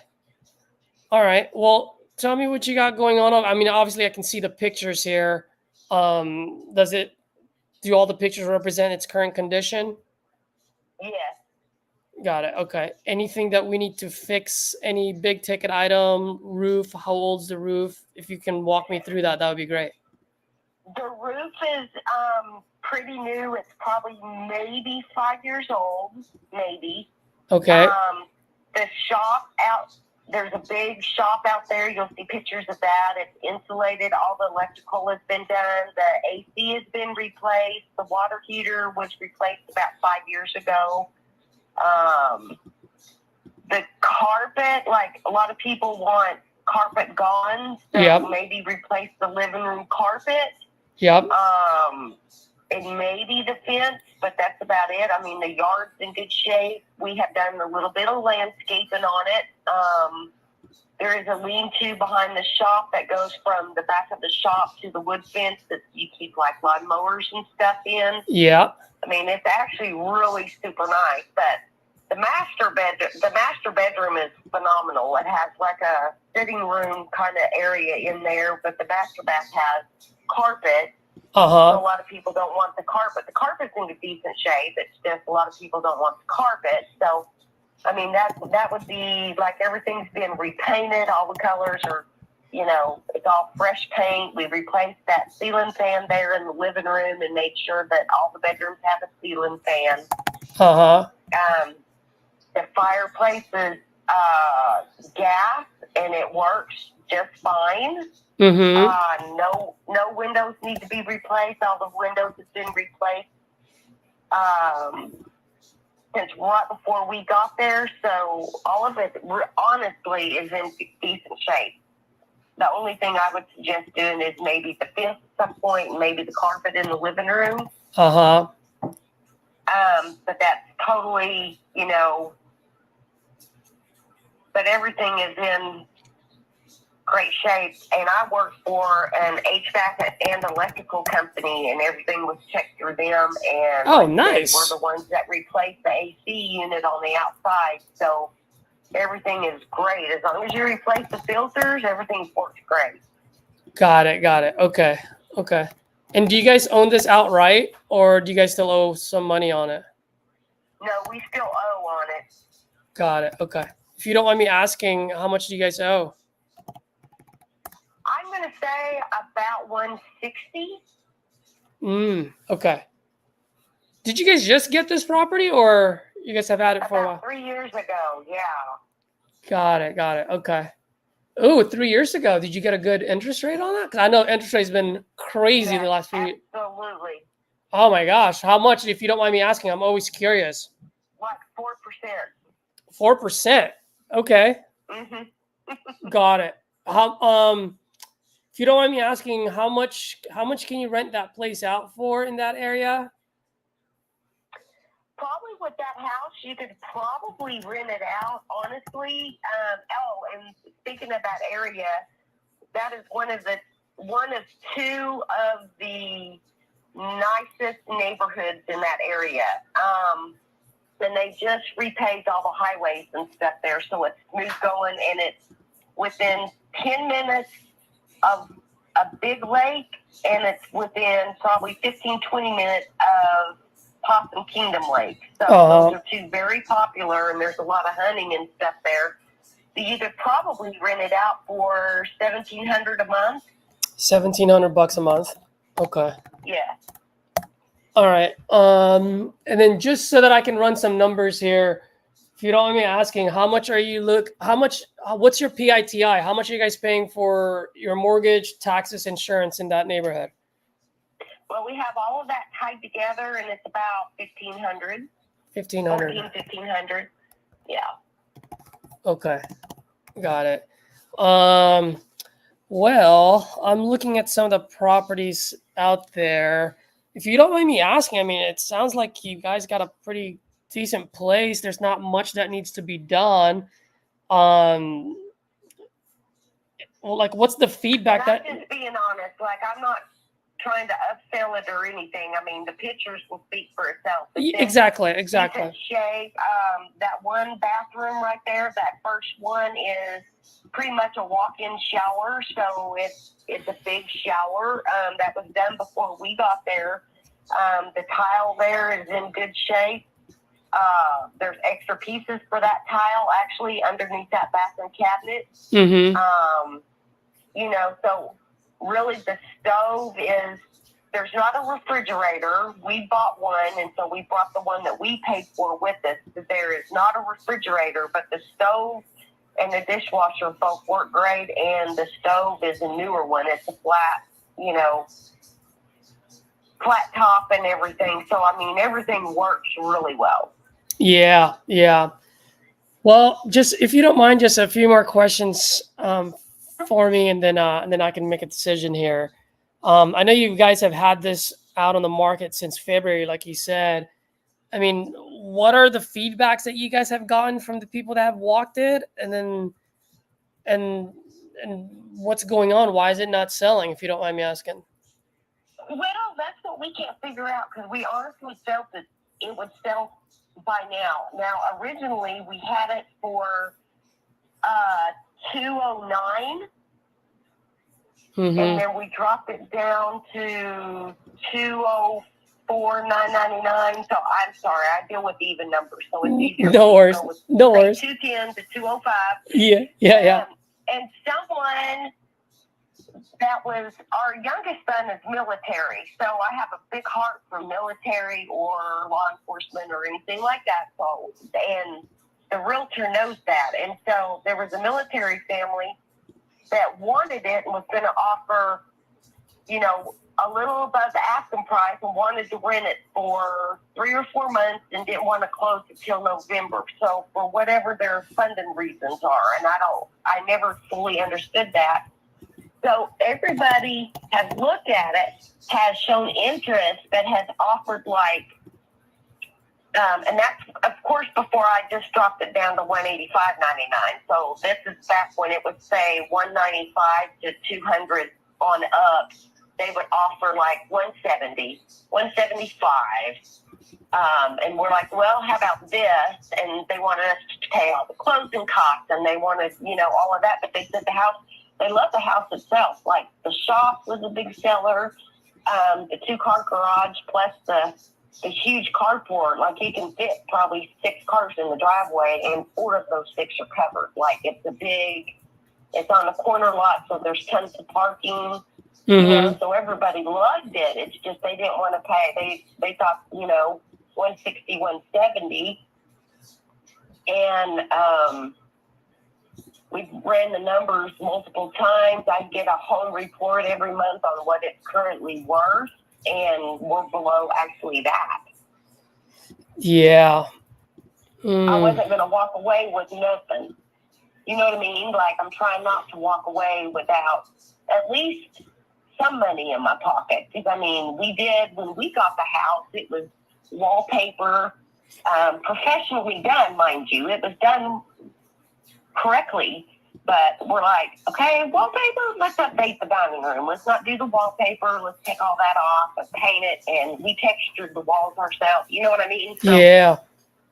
we did a lot of the work ourselves.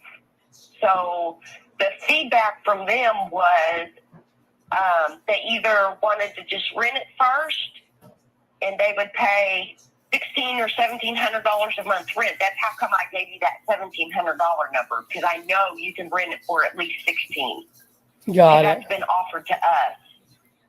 Yeah. You see what I mean? Yeah. So I know you could rent it for that without a doubt, because that's what people are offering, $1,600, $1,700 a month. It's just we're over 2 hours away from it, and it's a little more difficult for us to be the landlords. You know what I mean? Yeah, yeah. Well, I was going to ask you what would happen if you guys if this doesn't move? Are you guys going to be landlords? What's your plan? We've thought about it, but and that would probably, with all the hunting, I mean, we even thought about doing the Airbnb thing because of all the hunting there, let alone all the major lakes. It would stay busy probably 10 months of the year, to be honest. If somebody even wanted to do the Airbnb, it's just we don't have, to be honest, we just don't have time to mess with it. Yeah, yeah. No, I understand. We've got too much on our plate. We've got a son that's fixing to be deployed. He's based out of Florida. We're going to have to go out there and see him.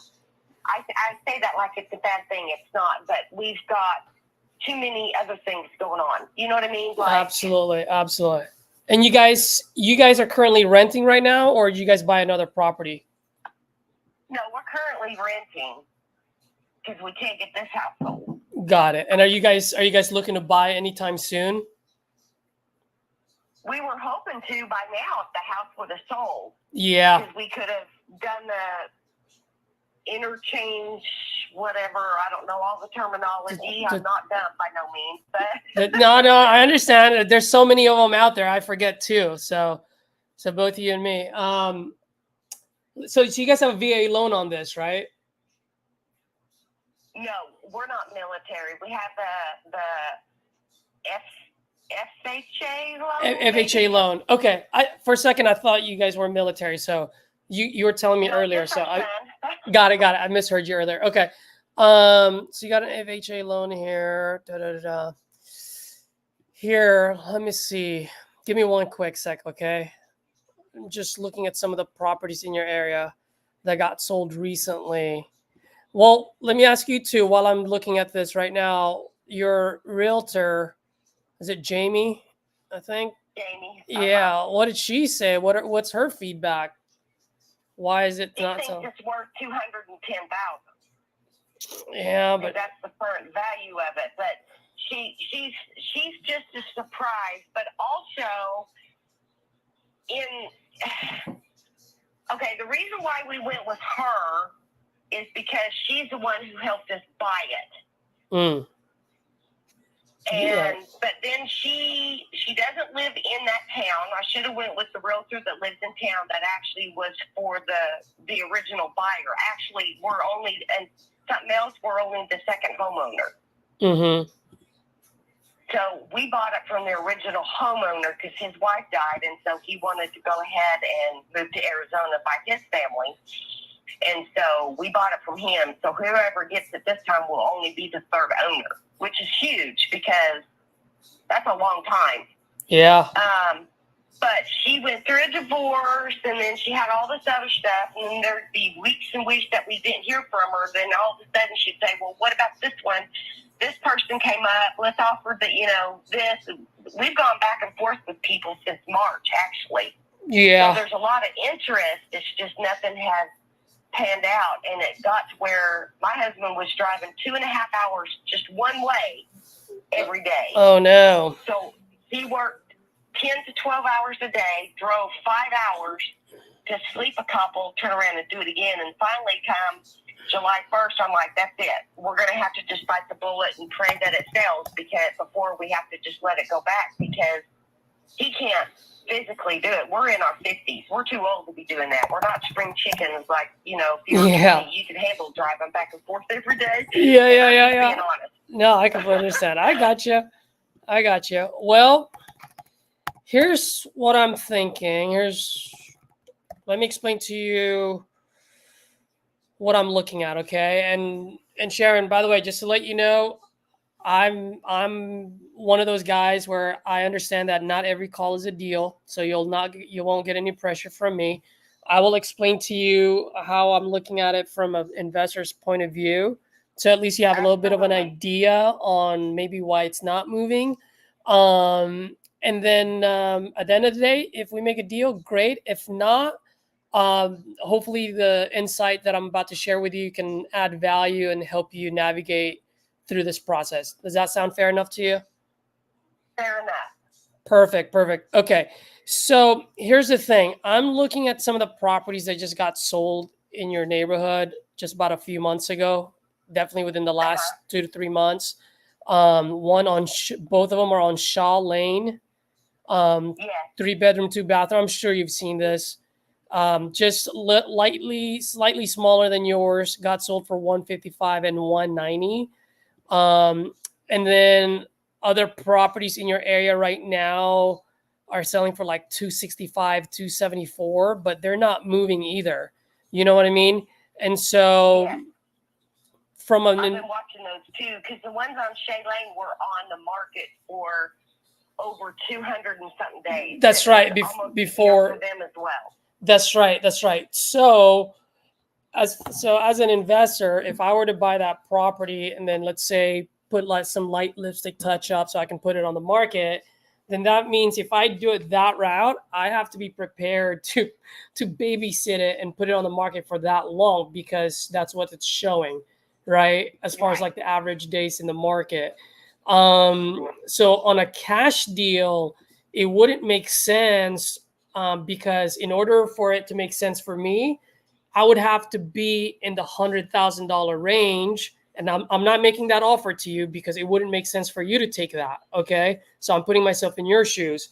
But just to explain to you why it's in the $100,000 range, because if we were to buy that property to fix it ourselves, I would have to look at least $20,000 of rehab costs, anywhere from 5 to 20, 5,000 to get it rent ready, 20,000 to put it on the market. And then I would have to pay Jamie the closing costs when I sell it, and then any carrying costs that I have.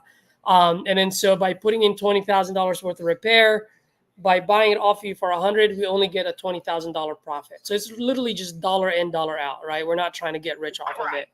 Okay. Yeah. But that's how it would make sense for an investor to pay cash on this deal. Okay. So once again, that cash wouldn't work for you because you still owe 160 or 165. So you're going to be upside down 65,000, right? Mm-hmm. So the only other option that I can think of would be buying the property subject to the existing loan. Has Jamie or anyone that you've talked to explained that to you by any chance? No, but I've done some research through the website that we have a finance. Okay. Through. Okay. And what? So it is an assumable loan. Mm-hmm. So somebody could step in and just take over, I guess, our loan. Is that what assumable means, basically? I'm just trying to keep it normal. Yeah, absolutely. I'll try to keep it as simple as possible, and then we can get into greater details later on if you want. Okay, if it interests you, and by the way, if it doesn't, no harm, no foul, no pressure on our end. Okay. So buying a property subject to the existing loan, what that means is that the buyer, in this case us, right? The buyer will come in and will start making payments on your behalf. Okay. So we get the deed, you get we pay the loans. Now the loan does stay under your name, because the reason why we would want it to stay under your name is because you have that 4%, right? If we were to get it on our own right now, we would probably get 6.5%, which then it wouldn't make sense for us. Correct. Okay. So the pros and cons on the subject too. The pro is, hey, if it makes sense, we can offer you maybe 176, 180, so you get, anywhere from $10,000 to $14,000 in your pocket. So that will go straight into your pocket, and then the rest will just make the payments. Okay.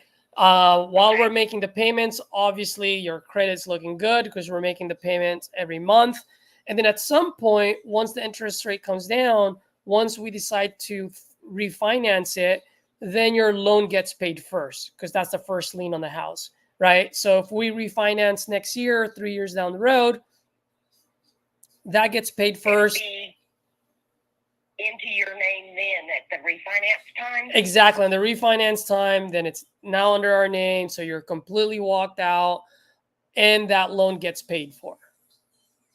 Okay. You know what I mean? So that's the pro on there. There are two cons, potential cons. One is, the questions that sellers always ask is, well, hey, Caesar, what happens if you guys stop making the payments? Then I get foreclosed because it's still under my name, right? Mm-hmm. And that's a very, very valid concern. And so what we can do is we can put a performance clause on the agreement saying, hey, if you get abducted by the aliens and you stop making payments, right? If you miss 2 consecutive payments, or if you miss 1 payment, then you get the title back, right? So in that way, you foreclose on us, you get the title back, but all those months that we've been paying for on time, we've added value, and at that time, we probably have renters in there already, so you can capitalize on that mailbox money. And if you don't want those renters, you can sell it yourself at a higher price because you have equity on it. So that's actually pretty good. So we've got some properties out there where we do have it on subject to, and we're praying to God that they miss the payment, because if they miss the payment, we own the house again. You know what I mean? I gotcha. Yeah. Okay. The only It kind of goes back and forth. If you guys miss the payment, we get it back, but you guys will make the payments and and then because we have skin in the game, because we're giving you $10,000 or $15,000 up front, right? Because that goes to you. That doesn't go to the bank. It goes to you, because that's your equity. So we don't want to lose that money. Secondly, we're here for the long haul. We're doing it as a buy and hold and capitalize on the equity in the future. You know what I mean? So if we foreclose on that, if we miss a payment, then we're out $10,000 plus any other value that we added to the house, right? Anything that we need to fix. Right. So that's the only thing. And then that's pretty much it. Okay, so if you guys assume the loan, how soon could we get that done? We could probably get that done in 14, maybe 30 days tops. But usually within 14 days, we should be able to close. So all it is that we're going to be, open. We're going to open title and make sure title is clean. And then we're going to do our due diligence. So we're going to send some of our guys out there to make sure that there's no big ticket items that we need to fix. You know what I mean? If it's exactly what we say, then that's good. And then also another thing too is that we do partner with local investors when we buy properties outside of our market. It's just a way for us to protect our investment, right? While we're in a different place, we want to make sure that someone can drive there within 15 minutes and and have a set of eyes on our project. So that's why we always ask for 14 days for a 14-day close, maybe 30 days at the absolute latest. Now I have a question for you. I know it's on the market. When is your contract up with Jamie, and how would that work?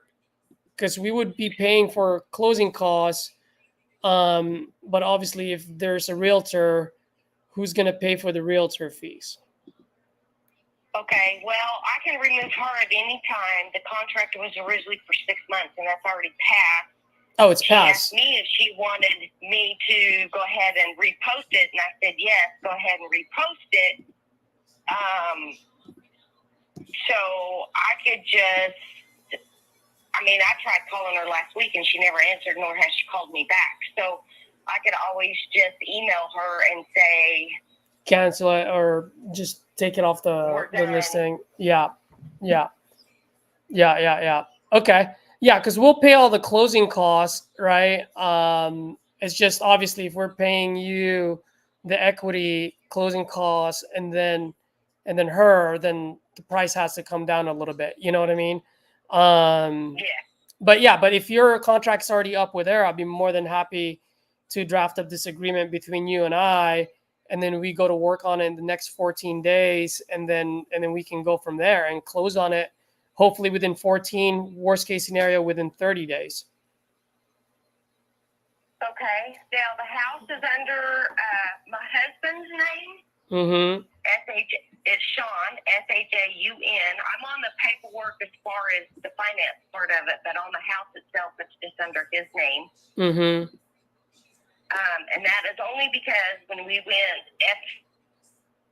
FHA, I have a student loan from 1988 on my record. Yeah, I know. So our finance guy is like, well, sure, don't put me on it. Put his name on there. Yeah. That's fine. No, I do see that. What's the best email address for me to send the agreement to? I've got two, so kids.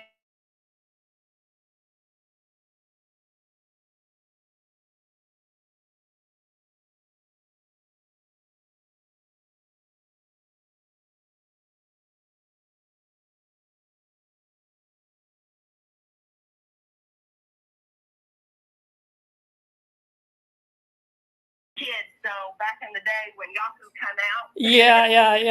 That's our email. No, I completely do have a do. Gmail, so I'm kind of up with the times. but- No, I like it. Keep that one. Now here's another thing. So a couple of questions. One, do you need to talk to Sean about this, or can I just send the agreement over to Sean? I can also CC you on it so you can see the agreement. Like, what would be the best next steps for you guys?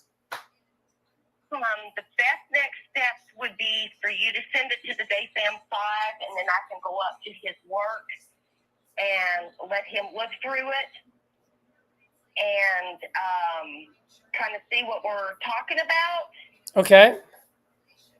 Yeah. And then I can fill him in on everything, and then call you back as soon as I talk to him, or he can call you if he has any questions. He's hard to reach because he's a general manager. Got it. Aaron's, and so he is completely covered up. I went up there and helped him work till about 11 o'clock last night. So Got it. trying to get him caught up.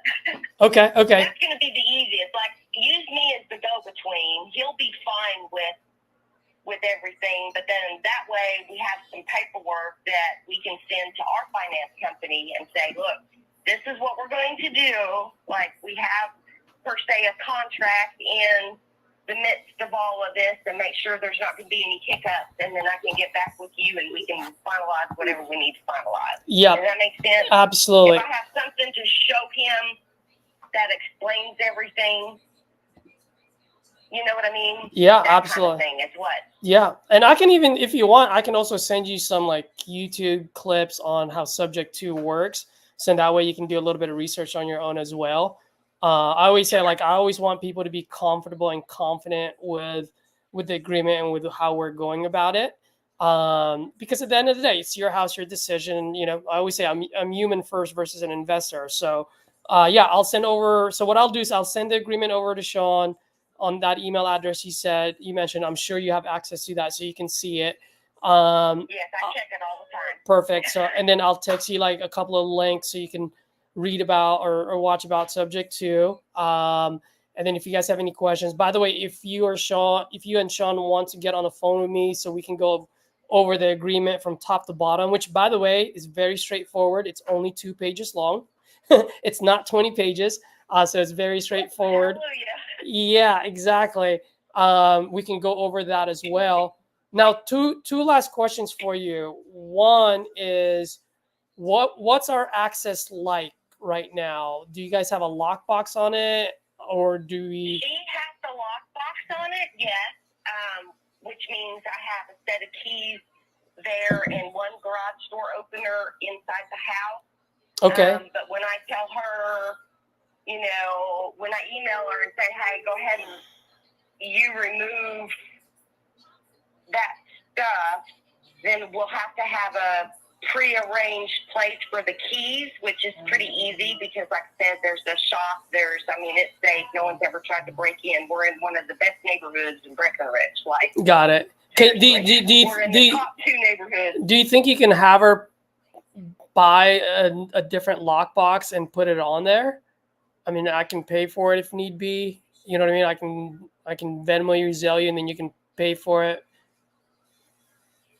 Where would we get a lockbox at? You can buy it at Home Depot. Because I could probably get one here in Fort Worth and just take the time and drive over there one day. It's a couple hours, but I mean, I could do it. Yeah, that's a long ways, but I mean, if you're okay with that would help out. Because remember, like I said, I'm gonna send a couple of my guys out there, and I just want to make sure that we have access to it so that we can do our inspection, do our due diligence. Yeah, and what I can have her do is there's it's an old plastic trash can that I keep right outside the garage door to put like big sticks or the bottom of it. It's hollowed out, but it's sitting there because it has we kept just bigger stuff out in there, like tools. If we were working in the yard, we could set it up in there nice and neat, and so we could always. Yeah, we can do that too. Whatever you guys are confident with, as long as we have access, that's all that matters. Whatever's best for you, so you don't have to drive for 2 hours. That's totally fine. One last question for you, if you don't mind, and then I'll let you go because I know you're very busy. I am looking at some of the properties that were sold in that area, and in order for this to really make sense and for us to be able to close on this quick. Because remember, we're doing this in 14 days, maybe 30 days at the most, right? We're talking about weeks here, not months. I would have to be like at 175, 176. Okay. I mean, that gets you guys, what, $10,000 in your pocket? How does that sound? Well, the equity right now, I think is 20... I'd have to pull it up again to look, but it's somewhere in the range of between 15 and 25. Yeah, because right now you owe, I'm looking at it right now. Oh, you owe 155 on there is how much you owe. Okay, so 175, 176 is what you said? Let's see here. I thought you had owed 165, so 155.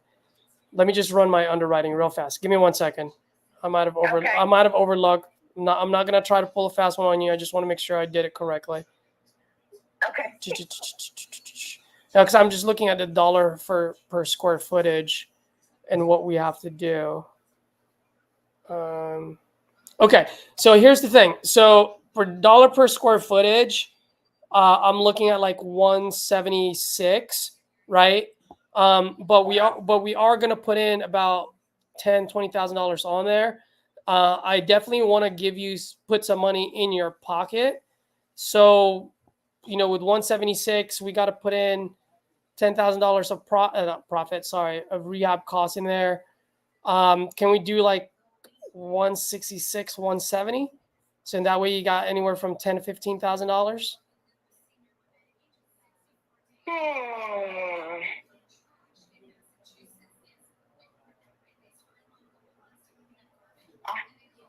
let us do some checking.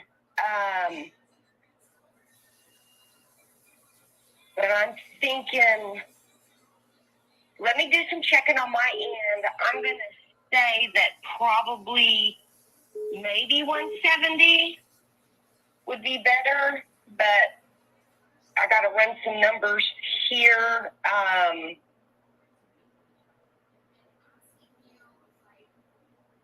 Let me look. I need to pull up that site and look at the numbers real quick.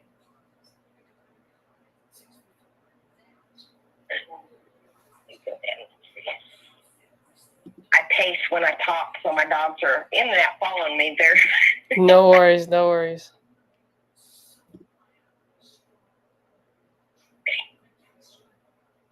Let's see if I can pull this up real quick.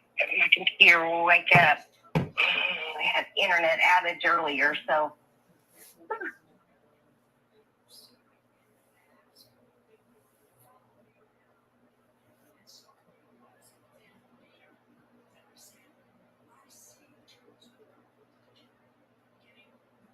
And is your interest rate 2.8 or 4%? It was 4%, unless they've gone down, but I think it's 4%, not mistaken.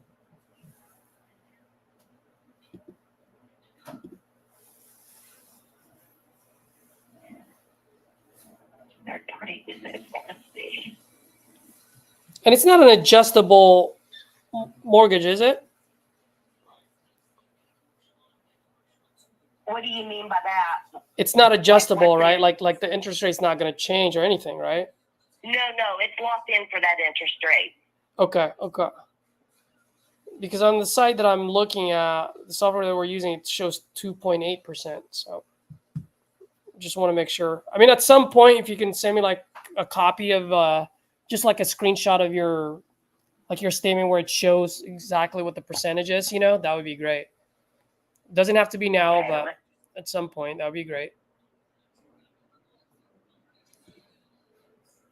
I'm finagling right now here. Let me get my glasses on so I don't click the wrong thing. I did that the other day. No worries. And they're like, I'm like, I don't have my glasses on. Let me try this again. Yeah. Let me try it again. And while you're doing that, I'm going to go ahead and draft the agreement to send to Sean. So you're good to go. Take your time.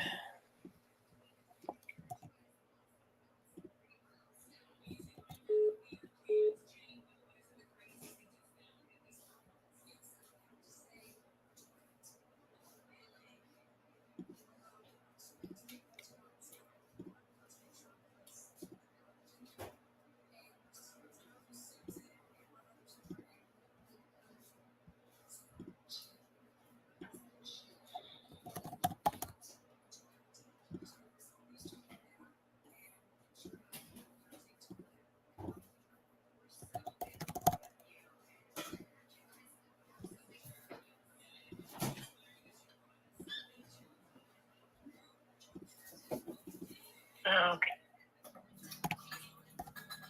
Interest rate is 4.125%. Current principal balance is $158,584.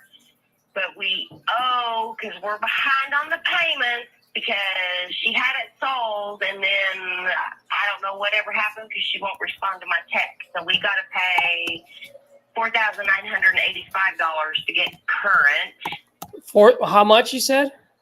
A little over $4,000. What was the exact amount? 4,000. Let's see, I'm on here right now. $49.85.93. 85.93. Is this a cell phone? Like if I take a picture of the screen that has the interest rate? Yeah, that would be great. And you can send it to me. Okay, let me go back to your phone. Oops, it's not letting me pull up your phone number. Okay, so hang on. Let's do this. I'm going to do a text, so bear with me here. Give me your phone number. Yeah. Are you ready?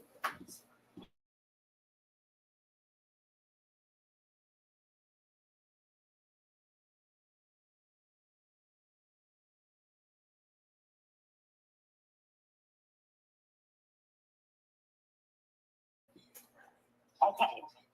Can I take a picture while we're all right here? Yeah, that would help out a lot.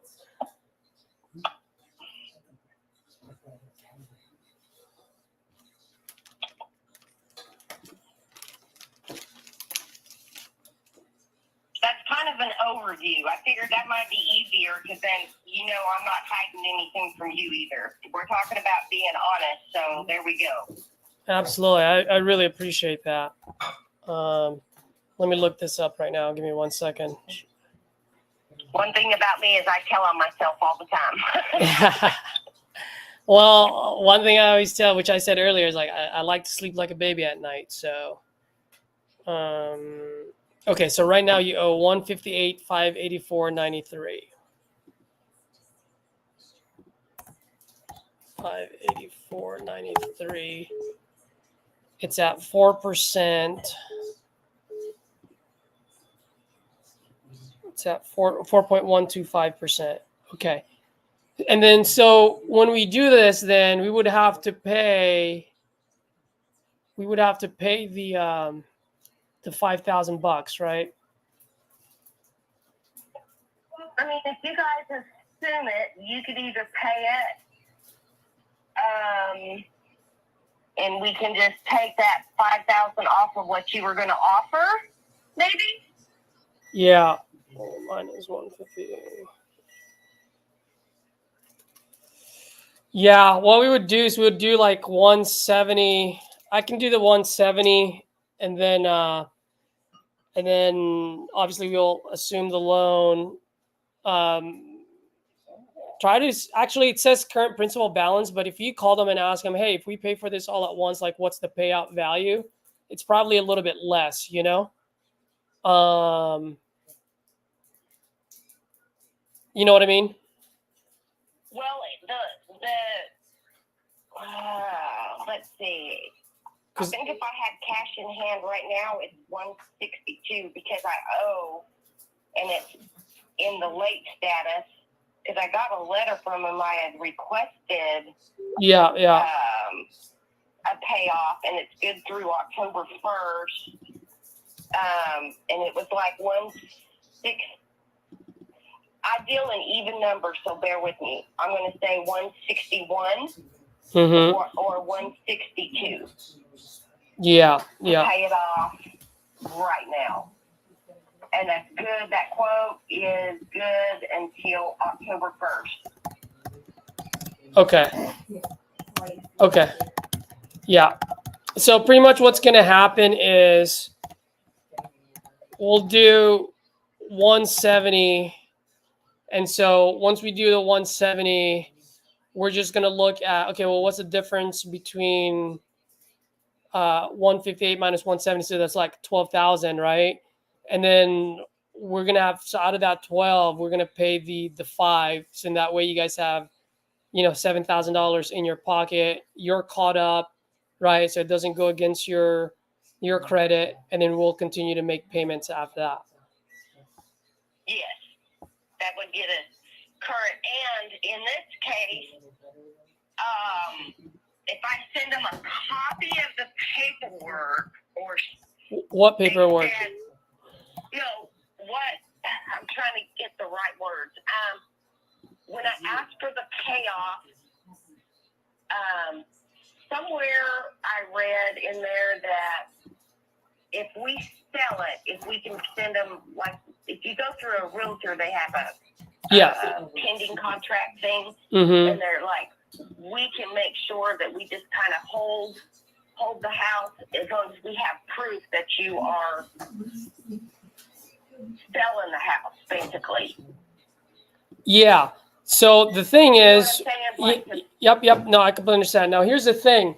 When it comes to the subject to deals, remember, it stays under your name. So in that way, me as the investor gets the benefit of that 4.125% instead of the 6.5% that we have today, right?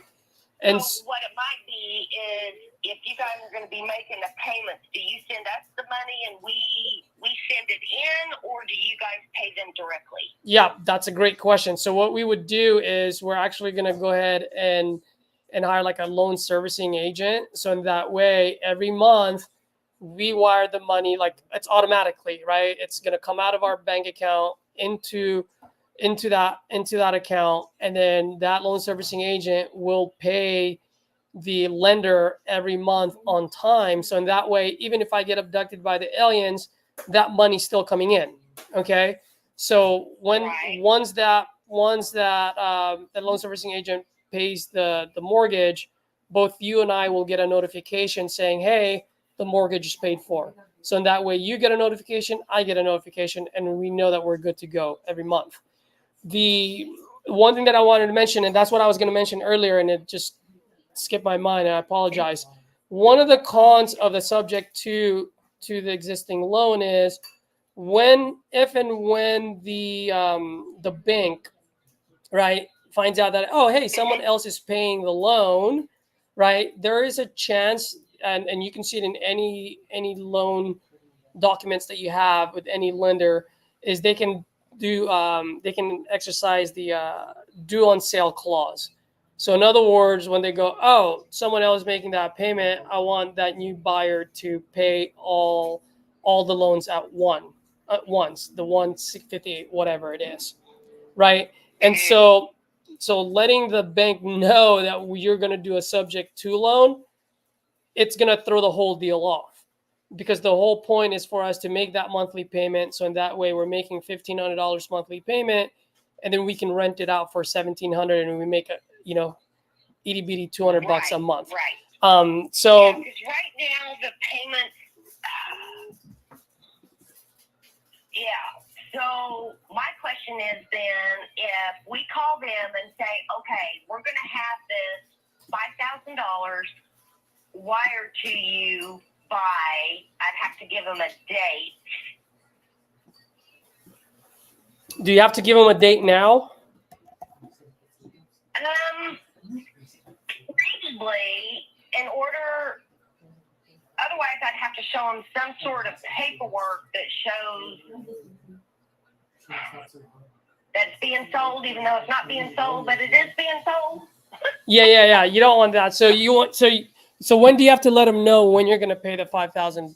Well, we need to call them before October 1st. Oh, before the October 1st? Mm-hmm. Okay. I'd have to give them something, call them and say, okay, Look, we have to transfer a distance.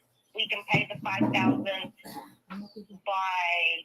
the 15th, and then we can pay that, Yeah. Why don't you do this? Why don't I? Payment plan. Yeah. Why don't we do this then? What I'll do, because remember I said I will look for a local investor to partner with me on this deal, right? So I want to make sure that you don't get caught in the middle. So what I'll do is this. I will let you know by Monday or by Tuesday midday, like what day you should tell them we're going to be able to pay the $5,000 to get you caught up. Does that sound fair enough to you? Monday's the 1st, or Monday's the 30th. Tuesday would be the 1st. Yes. So,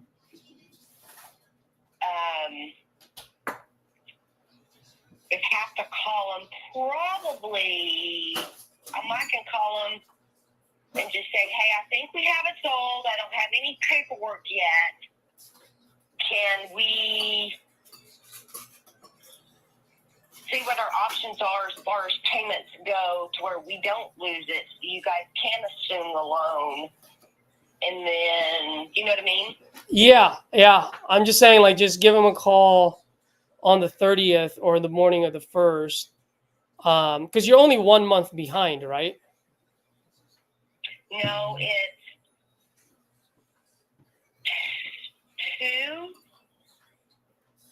2 months behind. You're 2 months behind. Okay. And that total is the $49.58 or $49.85. Okay. Mm-hmm. Got it. Okay. And your monthly payment on that again is $1,500? It's right now. It's actually $1,447.11. It kind of goes between there and $1,600. It kind of varies the monthly payment sometimes. I think they check it like every, March or something. Yeah. Because it's more than, when we started, it was like $13.80. Then they went up to $15.30. Now they went back down to $14.41 or $14.50, whatever it is.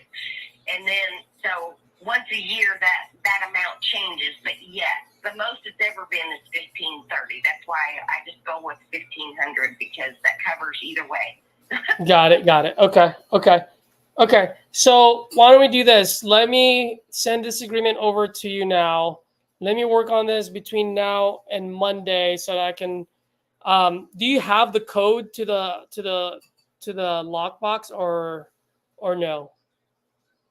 No, but I could get it as long as I could get a hold of her. Yeah. The only thing is if you tell her that you're gonna get a few guys to go over there, you know what I mean? She might, and she'd want to make sure that she's part of it too. Okay. So let me see if I can just get the code for the box from her and tell her, hey, we're gonna, or I can tell her, hey, stop trying to sell it. Like we're going a different route.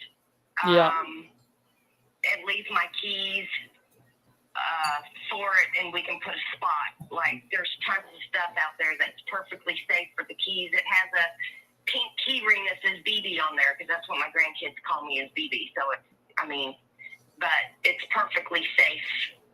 Got it. As far as that goes. Okay. So let me get this agreement over to you first, and then let's discuss before you call the bank. Okay. Because like I said, once you let the bank know that you're selling it as subject to the existing loan, then it's not gonna fly, because then the bank will be like, oh, I want the buyer to pay all of it at once. I gotcha. You know what I mean? Okay. Well, we can always play it off on, hey, we've got it to where we're going to get caught up, and then we're going to make monthly payments on it that we have a family member that's going to move into there or something. Exactly. That's what I would do, and then just be like, we can probably get you the $5,000 by the 15th of the month. That's how I would go about it. Okay. But just don't mention anything about selling it sub to, because if you do, like I said, then it throws the whole deal off, and then it changes everything, and there's nothing we can do on it. So I'm just letting you know now. Okay. Okay, so what I need to do, though, is I need to have Sean call them and say, okay, look, this is what we're going to do. We've got a family member that's moving from out of state, so it'll be mid-October, maybe the end of October, but we will get caught up, and then every monthly payment will be directly wired in. Exactly. How would that be? That will give them something, and then that way, if they say, well, nope, it's too late, then I can call you back and say, sorry, we already lost it. Yeah. We got to move it quicker. Okay. Yeah, I think that's a great plan. Okay, we'll do that, and I will, when I get that, I'll go up to his store and let him look through everything, and then we can have today to kind of absorb everything and try to get a hold of these guys, and then go from there. How's that? Love it. We'll do that. Okay, and I'll just pretend that we're having, like I said, some family from out of state. I do have family out of state, so. Perfect. Yep, that would be great. Okay. Cool. Sounds good. Thanks. But yeah, we might have to move faster than 30 days, but I'll know more later. You know what I mean? Like, Absolutely. This is a rush thing. Yeah, well, as soon as long as we can gain access to it, if we can get access to it this weekend, the quicker that we can gain access to it, the quicker that we're going to be able to close on it. Okay. Well, in the meantime, I'll text Jamie and ask her what the code is for the box. Okay. And I can send you the code. Yeah, and then one other thing too. I know the number that I called. There was always someone that's screening the calls. Is there like a better number for me to give you a call on?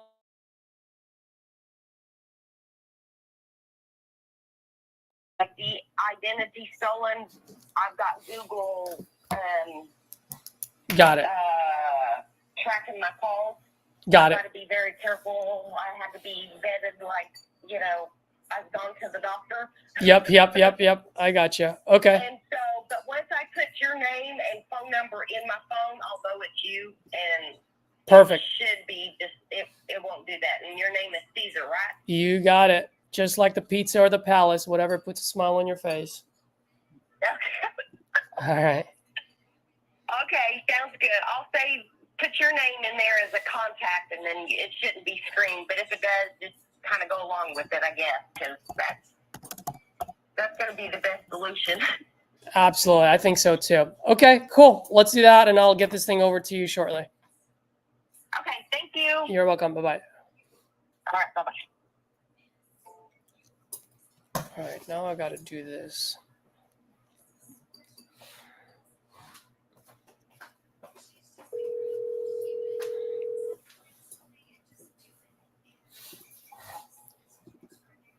Hello. Tom, you were calling, but I was with the seller. I just closed a subject to deal.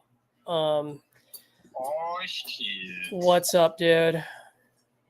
Bro, I'm having the worst fucking day today, man. You're on.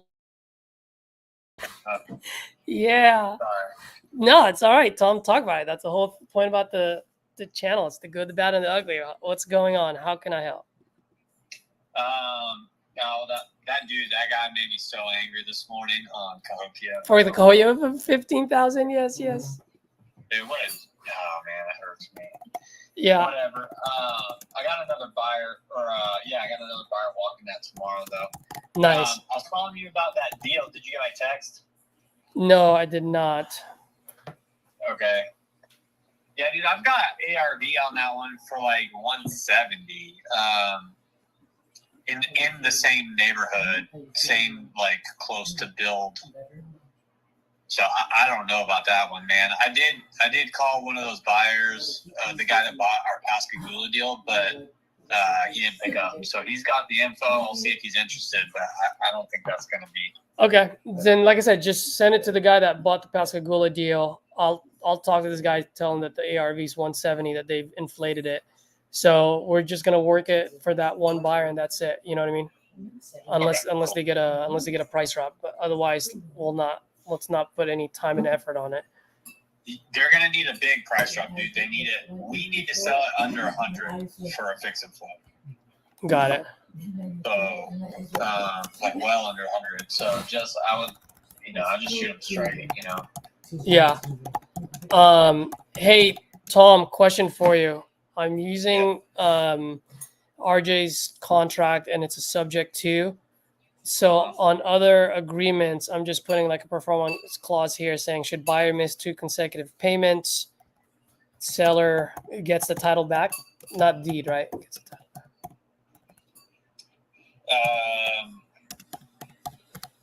Did you talk to the seller about that? Yeah. Yeah, I mean, you can put it in there, but that's going to be,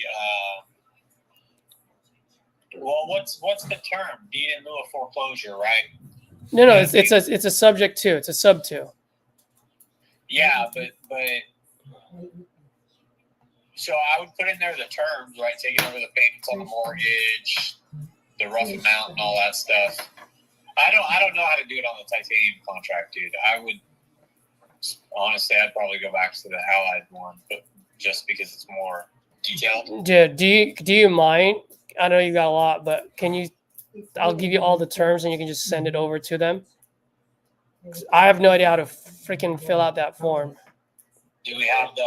And you're quicker at it. Do you have the statement? Yeah, I do. If you look under in CS, Day is the last name. DAY. Yep. Let me see. And I got it for 170. What's left on the mortgage? 158, 584. And they're 2 months behind, which is a total of, I'll text it to you right now. Yeah, just text me the info. Okay. And then she also took a screenshot of it too.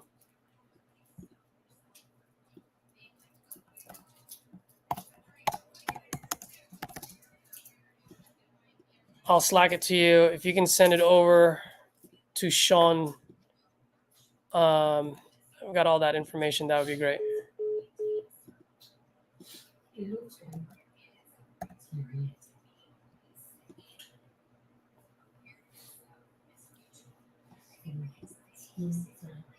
All right, guys, think I'm gonna take a little break. I'll come right back.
Good afternoon, it's Caesar.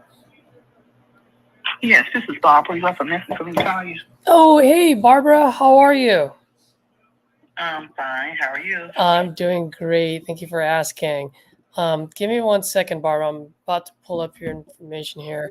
I called because believe, and I'm sorry, I don't have all my notes in front of me, but you might have gone on our website and filled out some information. Are you still looking to sell your property out in Birmingham? Yes. Wonderful. Yeah, we did trade a couple of text messages a little bit a while ago, right? Because you said Yeah. you even said to look at the oh gosh, I can't remember the address, but the one on 15th Street, Ansley. Mm-hmm. Yeah. Do you own both properties? Are you looking to sell both? Which one are you looking to sell? The one on 8 Court West. 8th Court West. Okay, so let me pull that up. And how much are you looking to get for it? Not less than 85,000. No less than 85,000, you said? Correct. Got it. Okay. Which is fine. Can you tell me a little bit what you got going on over there? Excuse me. 3 bedrooms, central heat and air, working fireplace, great big front porch. Roof is about 6 years old. Central heat and air is about 6 or 7 years old. Hot water tank is about the same thing. Right now, I'm renting it out. So. Oh, okay. How much are you renting it out for? $750. $750. And is it just curious? Is it Section 8 or? No. Okay, got it. So $750 per month. And is the tenant is he under are they under a lease or is it month to month? Yeah, they're under lease. When does that lease end? It's pretty much month to month. I'm sorry? It's month to month. Oh, so it is month to month. Yes. Got it. Okay. How long have they been there for now? About 8 years now. Oh, 8 years. So good tenants you got there. Oh yeah, never been late, never missed a payment. Wow. Well, I mean, sounds like that's pretty good mailbox money out in Birmingham, $750 a month. Any reason why you're selling? That's pretty good. No, I just inherited another house, so. Got it. Okay. So you're looking to just get rid of it and focus on the other one? Yeah. Is that what it is? Yeah. Mm-hmm. Got it. Okay. So no less than 85, you said. And they've been living there for 8 years now? Yep. Got it. Okay. Any big ticket items that we need to worry about? Anything that needs to be fixed? No, the biggest thing was the roof. Like I said, the roof was I was staying in the house myself, and I moved out, and I had the roof and everything put on there. So no. Got it. Okay. That would be the biggest thing. The roof and the central heat and air was working. Hot water heater is working. It's hardwood floors. The second owner, I bought it from the original owner. Got it. Okay. And it's a 3-bedroom, 1-bathroom, right? Correct. Living room, dining room, kitchen. Got it. Okay. And you guys bought this not bought it, but it's a 1950 house. That's when it was built. Mm-hmm. Got it. Okay. While I'm just looking at some of the comps in the area. Couple of questions. One, would you happen to have any pictures of the property on how it looks right now? No, it looks pretty much the same. I mean, you go online, it just looks the way it looks online. You pull it up. Yeah, how long ago was that though? Those pictures taken? Just before I moved out. The house looked the same. I mean, nothing's changed on the size and everything. I was put on when I bought the house. The front porch, all this stuff was the same. Which was 8 years ago, right? Yeah. Got it. It's Okay. like 15, 20 minutes from me. It's not in another state or anything. Yeah. And is that are you renting it out at market rate, or you think there's some room there? Oh, it's some room, definitely. Definitely, right? That's what I was thinking. Okay. So 11, and it's 1,100 square feet, right? Mm-hmm. Okay. All right. So give me 1 second here. I just want to look at something real fast. Okay. If you don't mind, just bear with me. I know I hate dead silence, but my laptop is working a little slow. So give me like a quick minute. I'll figure this out right away. How long have you been trying to sell it for now? Well, I really haven't been. I've had about, in the last couple of weeks, I've had about 15 people contact me about that house. Ah. You fill out I some. wasn't, you know, I hadn't even thought about selling it until people started contacting me about the house. You're like maybe we got something going on here, huh? Yeah. And I'm like, well, I am so interested in that house. You're like, why the heck not? So 3-1. There's one on Pike Road. I wonder why that one. Sometimes with Alabama, Birmingham, like sometimes the prices are just like a little bit all over the place, you know? So I just have to confirm something real fast.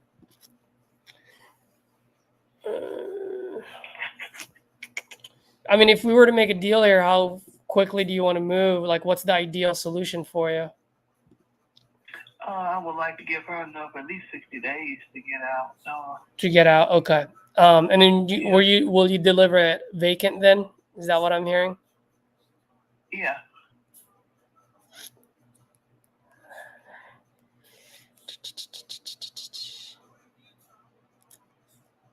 Okay. And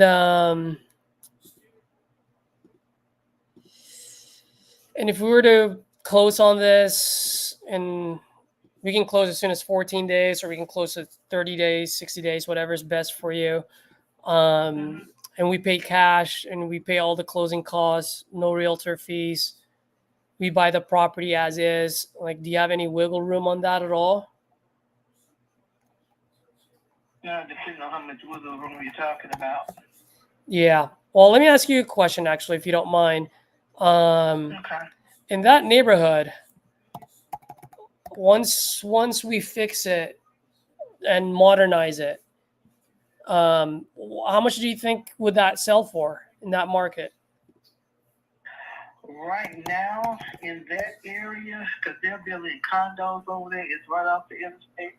They're doing something in that area. I don't know for sure what they're doing. It was over there by University, Birmingham Southern College, which their college just closed, and people are trying to buy it. I think somebody's planning on doing something with that. But they just built some condos and get ready to build some more condos over in that area. Birmingham is building an entertainment center, and that's pretty close. It's close to Legion Field. The house is like a half a mile from Legion Field with a whole lot of football games and stuff. So I think they're developing it for something. Yeah. So how much do you think it would sell for? Right now it's valued at $145,000. The house is. Wait, say that again. I'm sorry, I lost you there for a second. I said the house is valued at $145,000 right now. Your house is valued at $145,000? Yes. Got it. Who valued it? Is it the tax assessor, or? The tax people. Yeah. Okay. I got you. Okay. Give me 1 second. Now, there is this one property out on Pike Road. I think that's just a few blocks away from you, right? You're right. That one is going for. That one's going for 108, but it's been on the market for 90 days. It does have one less bathroom than you. So definitely that adds a little bit of value for on your side. You know what I mean? There is a property out there as well on Greatmont Avenue West. I think that's pretty close to you as well. That one is at 137. That's on sale. 3-bedroom, 2-bathroom, 1,342 square feet. So that's a couple of hundred square feet larger than yours. 137, but that's also been on the market for 308 days. So I'm looking at this. Probably if I were to fix it and put it on the market, I can probably get the absolute maximum on this, 110, if anything, just because of what's been sold and what's selling and not selling. You know what I mean? Okay. So 25. Yeah, I don't know if I might be the right buyer for you.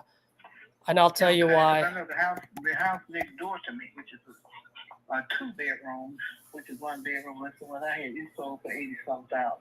What's the address on that one? Let's see. I'm 1632, so it's got to be 1630. I would assume. 1630? Mhm. Let me look it up real fast, okay? Okay. Just bear with me.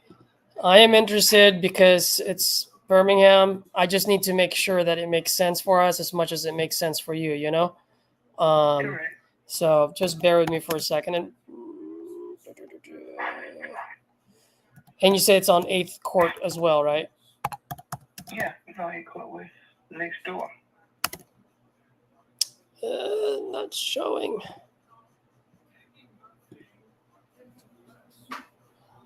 Okay, this is what I'll do.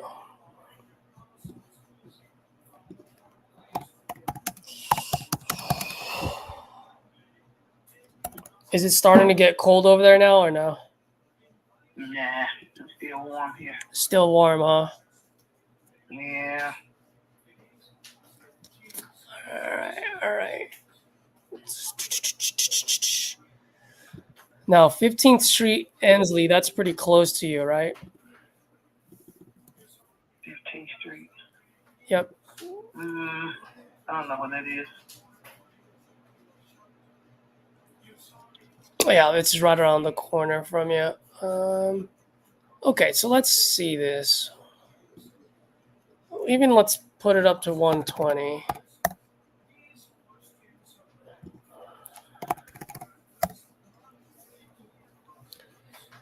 So and you own this outright?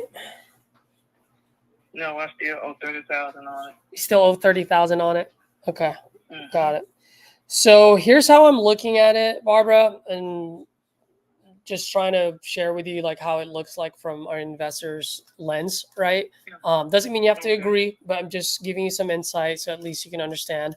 And if it makes sense, great. If not, no problem at all. No harm, no foul, no pressure on my end. Okay. But the way I'm looking at it is, if I were to sell that property or fix it myself and then flip it, I could probably sell that 120 at the absolute max, because nothing is selling at 135, 145. Okay. So that being said, after the 120, I have to look at the closing costs and any holding costs that I have between now and when I sell the property. That's about 12%. So 12% of 120, that brings it to like 14,000. So 120 minus 14, that gets it down to 106. Okay. Okay. Now, in order for me to sell it at 120, I'm going to have to put in anywhere from 20, 25, maybe 40,000 on the high end. And so I'm only giving myself that extra $15,000 cushion just in case something comes up where maybe there's something wrong with the foundation or whatever it is, right? But in that neighborhood, I think 25 is enough for me to put it on the market. But I got to give myself that extra 15 cushion, okay? So from where were we? 106 minus 40, that's at 66. Okay. And our business model is just simply dollar in, dollar out. We're not trying to get rich off of it. So if I'm putting $25,000 of repair, I need $25,000 of profit just to keep the lights on. Okay. And so from 66 minus 25, I mean, in order for it to make sense for me, I would have to be like in the $41,000 range. Okay.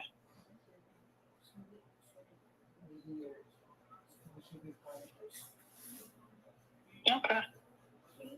Yeah, I mean, how would that work? Because I know you said you owe 30. That would pay off your loan and put $10,000-$11,000 in your pocket. No, because I had somebody offer me 70, so I'm gonna take 40 if I can get 70. Oh, dude, you got someone to offer you 70? Yes. Oh my God, Barbara, I would take that deal if I were you. How quickly are they gonna close? I talked to him and I told him I would get back with him. So. Got it. Okay. Well, just one thing that I can share with you is make sure they're the end buyer, because if they're not, one of the things that might happen, and you just want to watch out for it, is that they lock you up for 30 days, 60 days, and they promise 70,000, which you're very happy with. But if they're not the end buyer, if they don't find an end buyer, every week you're going to get a phone call saying, hey, we need to get lower than 70. You know what I mean? So just doing the math, if I were to pay you $70,000, I would be upside down like $20,000, $30,000 right off the bat. So and I do this every day, and I know how the math works. So that 70,000 is just a little too high. I'm not saying you shouldn't take it. All I'm saying is do your due diligence to make sure that they're the end buyer. All right. Barbara, are you there? Yeah. Okay. Oh, okay. Yeah. So just wanted to give you that. So if they're the end buyer, that's awesome. Take that deal, run with it, so you're good to go.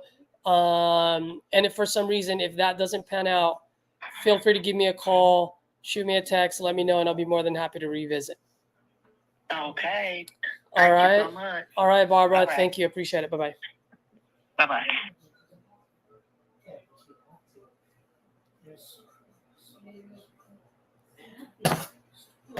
Blood sugar at least low. She's feeling dizzy now. Just like last time? Yeah, just dizzy and weak right now.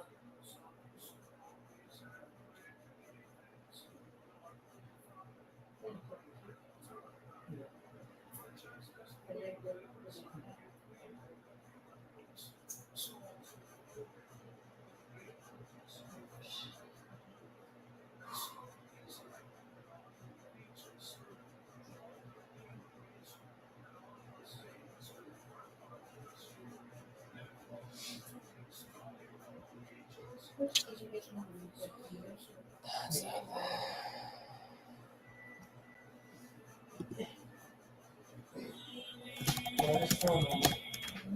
Let us know.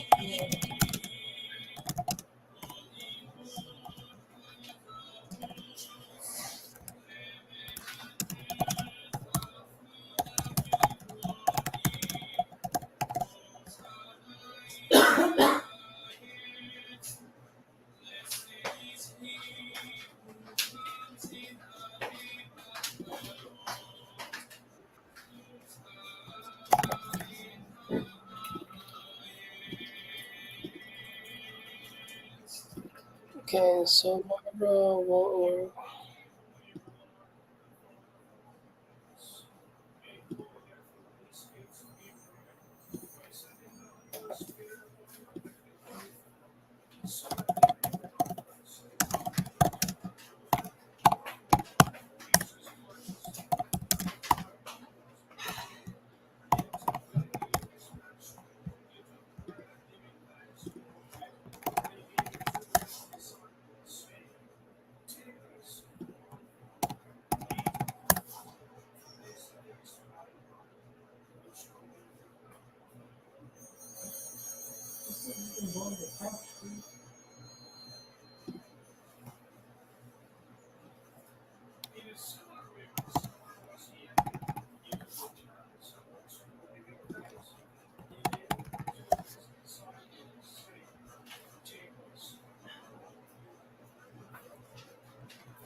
All right, guys. I'm gonna log off now. I've got a 2:00, and so I want to take a little break and then get right back at it after 3.